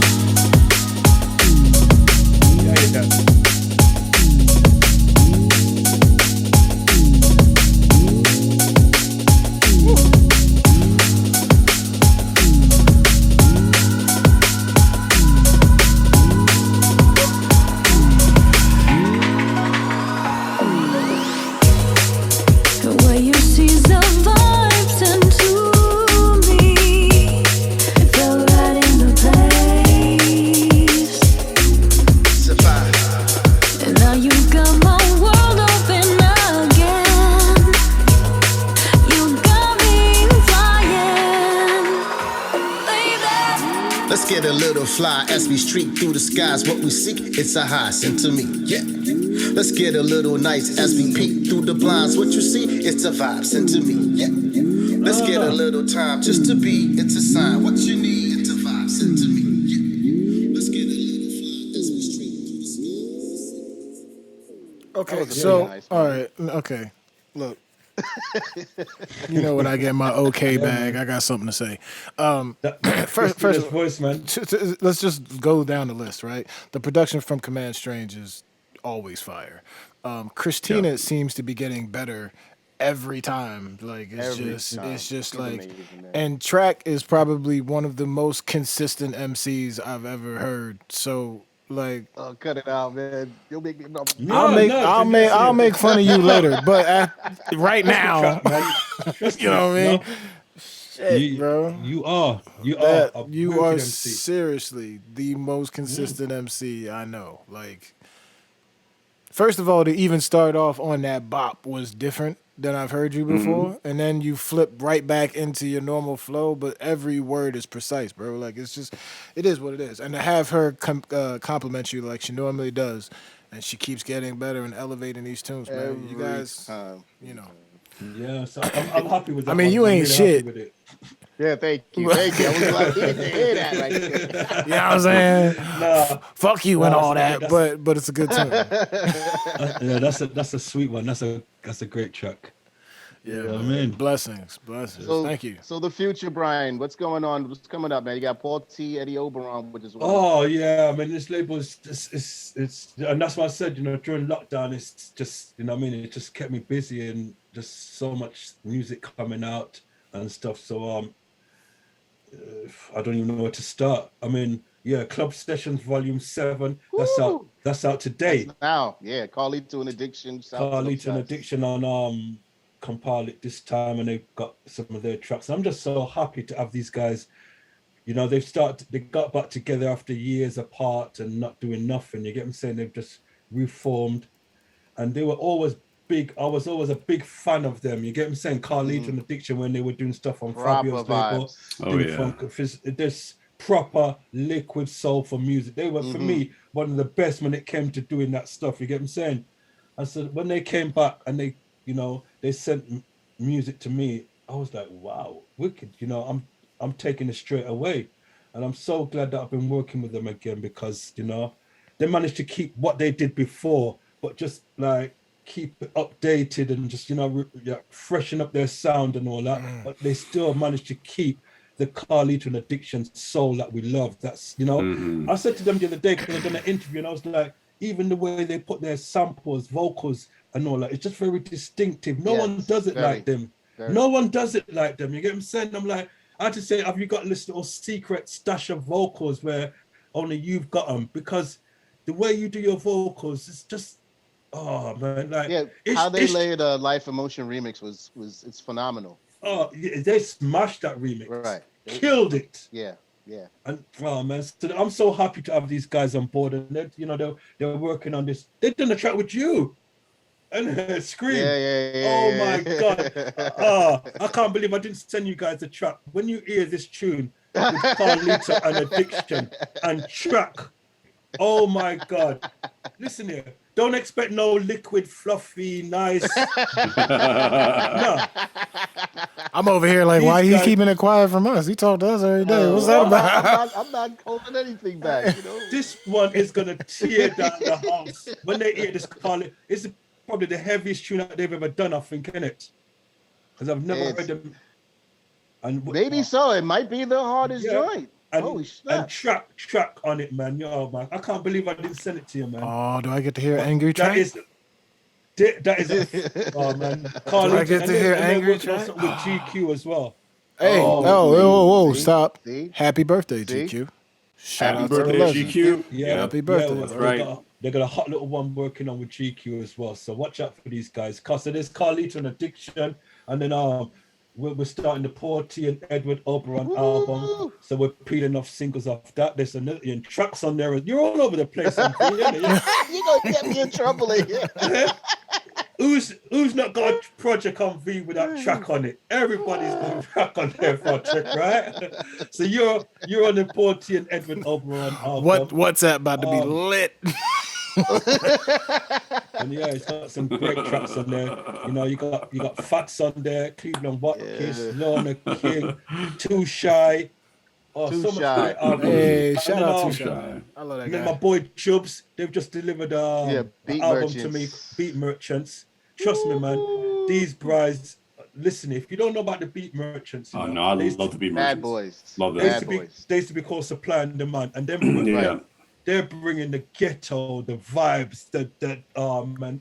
But listen here, man. This album that they've done is incredible. It's like even some non-DMB stuff in it, and they're working with this guy called Nixter. He's a grime artist. And, Nixter is nice. I like the record. oh, Yeah, you know yeah, Nixter? Yeah, Right. yeah, He sounds like DMX. Yeah. Honest to more- God. But like a West Indian growl in them, which is Yeah, funny. Yeah, but it's like a yeah. DMX. Every time I hear him, I'm thinking DMX. What are you gonna do, man? You know what I mean? It's like, oh man, he's got a sick flow, and they've done some stuff with him, and they even done this track with Big Ute. He's just like this reggae artist. Old school reggae artist, right? Yeah, he was one of my heroes when I was a young kid. He was around the same time as you, Roy, and Dennis Al Yeah, I Capone remember. and As all soon as that. you said that, I knew he was talking about. Yeah, yep. And why I Big liked him, why I like Big U, right? Because he used to have dreadlocks, and when I was a kid, all of my families, we were all Ras. You get me? So we all had locks, but he had red, gold, and green. Like he had this red in his teeth, gold in the next one, and green. So it's red, gold, and green teeth. And it was just iconic to me. And I had this, them times there, you had albums, and we used to have them. I used to have them on my bedroom wall, and I remember having Big Youths, and oh man, when Jubs them came to me the other day and gave me this tune called Natty Dread, and said it's Big Youth. I'm like, what?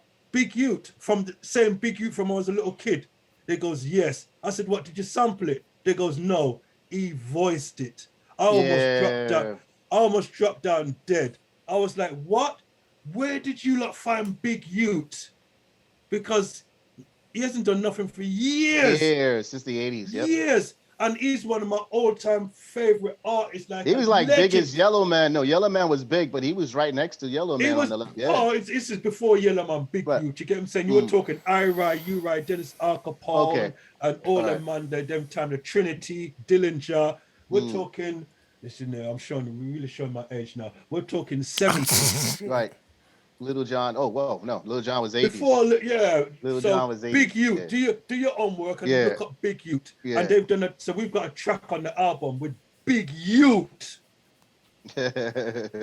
Listen here, you don't know how big that is to me. That's a personal thing to me. You get what I'm saying? you know, he might not be known to a million people on the internet or a big artist, but Big Youth is legendary. I try to remember the famous tune. My brothers and them used to play enough big tunes and stuff. He used to have a record. So he's on there. So we got the Beat Merchants album. I'm just finishing off a next Philly Blunt album, which is kind of more on the jungle vibes and all that old jungle kind of like, you know what I mean? And that's almost finished. It's got like tracks from Serum, Elside, Voltage. Let's go. All these sort of guys, Bo, all these like new school guys. So it's really hot. It's got some sick tracks. That's gonna. I'm not even playing some of the tunes on it because it's lockdown and I just don't want nothing up. So that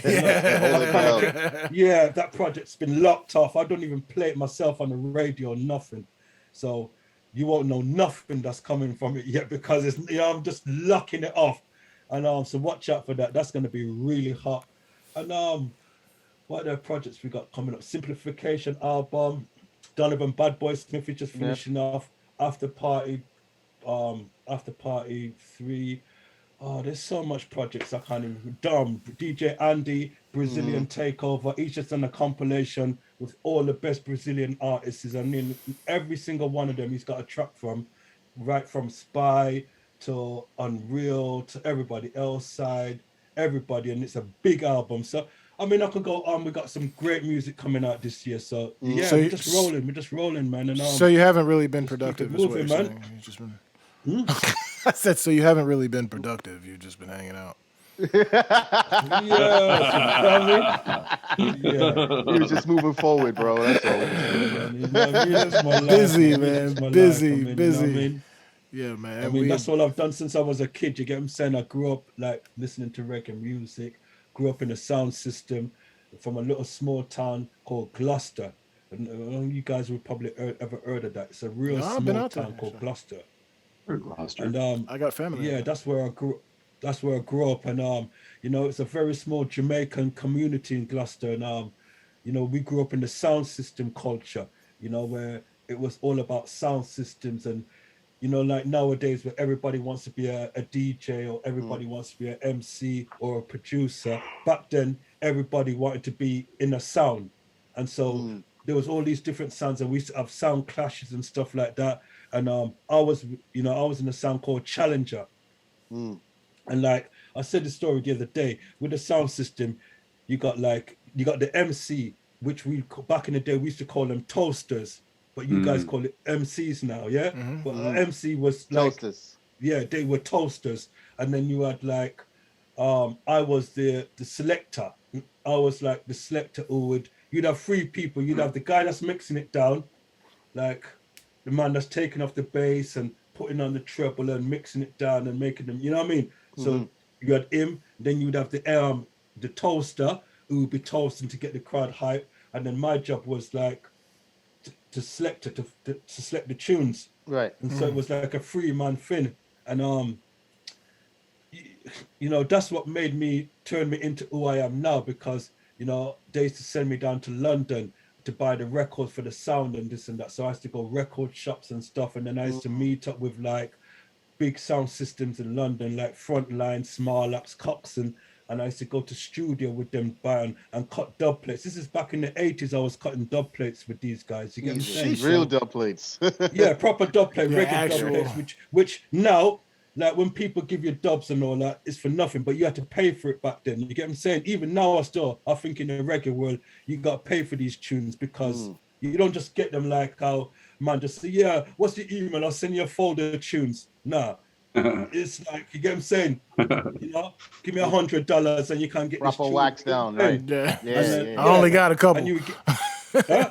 It's like, I only got a couple. Yeah, and you would just get that tune as well. He would say like, oh, I'm gonna do a special for you, so I'll get the artist to sing your name in it or whatever, Right. because it was all about clashing with sounds. And so you know, if a tune said like, baby, I love you, I would get something the artist to say, Bryan Gee, I go kill you, or challenge, you know what I mean, or whatever. Right. You know what I mean? So you'd have For that sure. special, so you could play kill a song with it or whatever. So that's what it was about. So that's the culture. I grew up in the dub plate culture. You know what I mean? I'm like, and you know, that has always stayed with me. And even now, when I'm playing out and stuff like that, you know, my style is almost based off that playing sound and all that. Like, I'm not trying to kill the DJ. I'm trying to kill the crowd when I'm playing.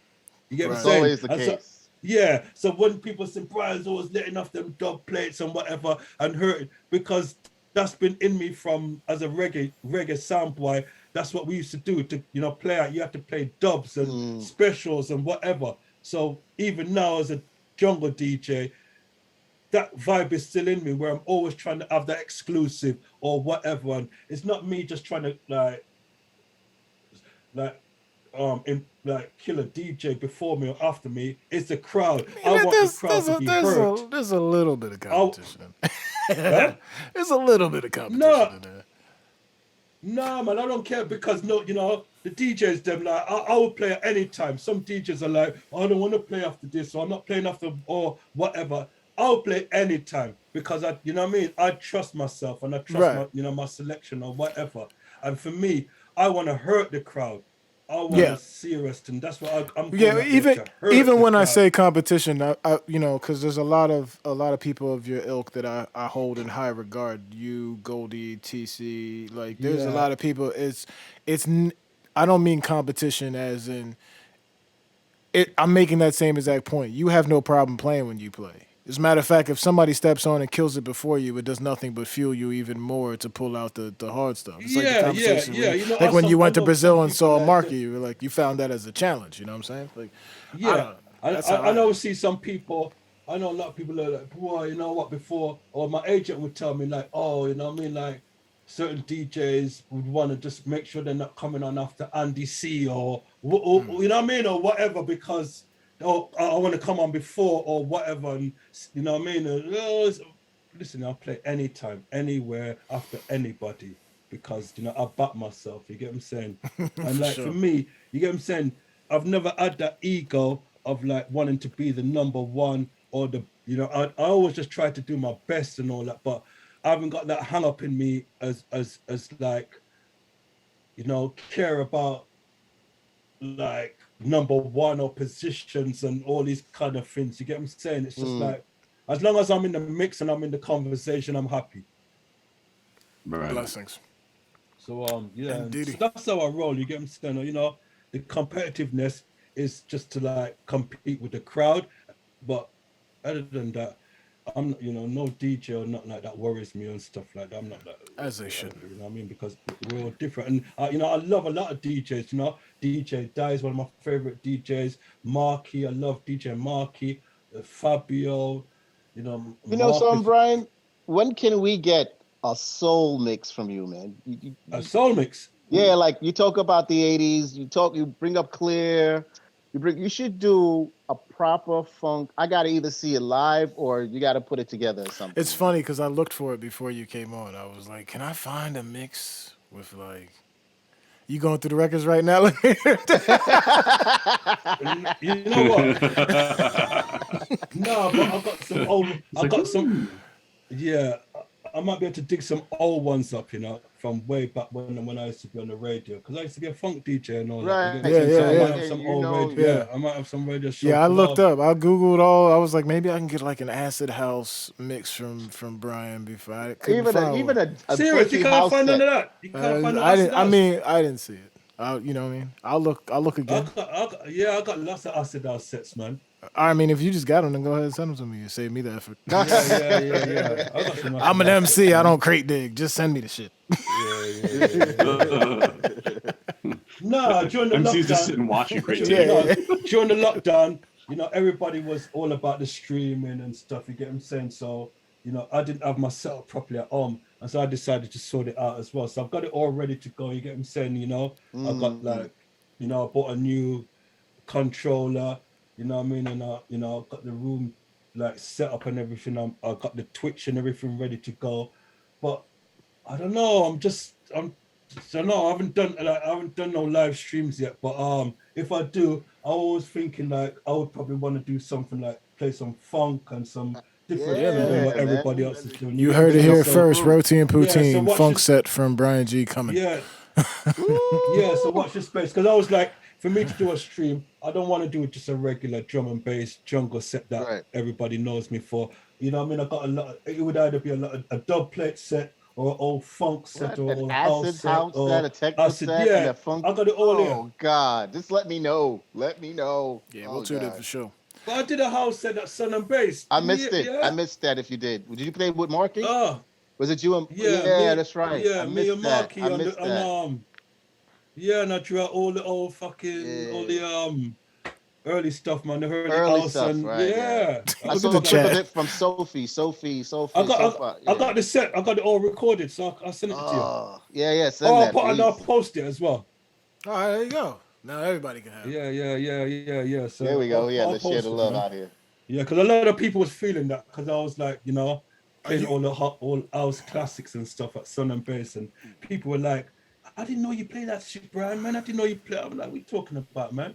That's where I'm coming from, man. But people just think that that's all we do, drum and bass and all that shit. But our journey's long, you know that. Yeah, man. Yeah, man.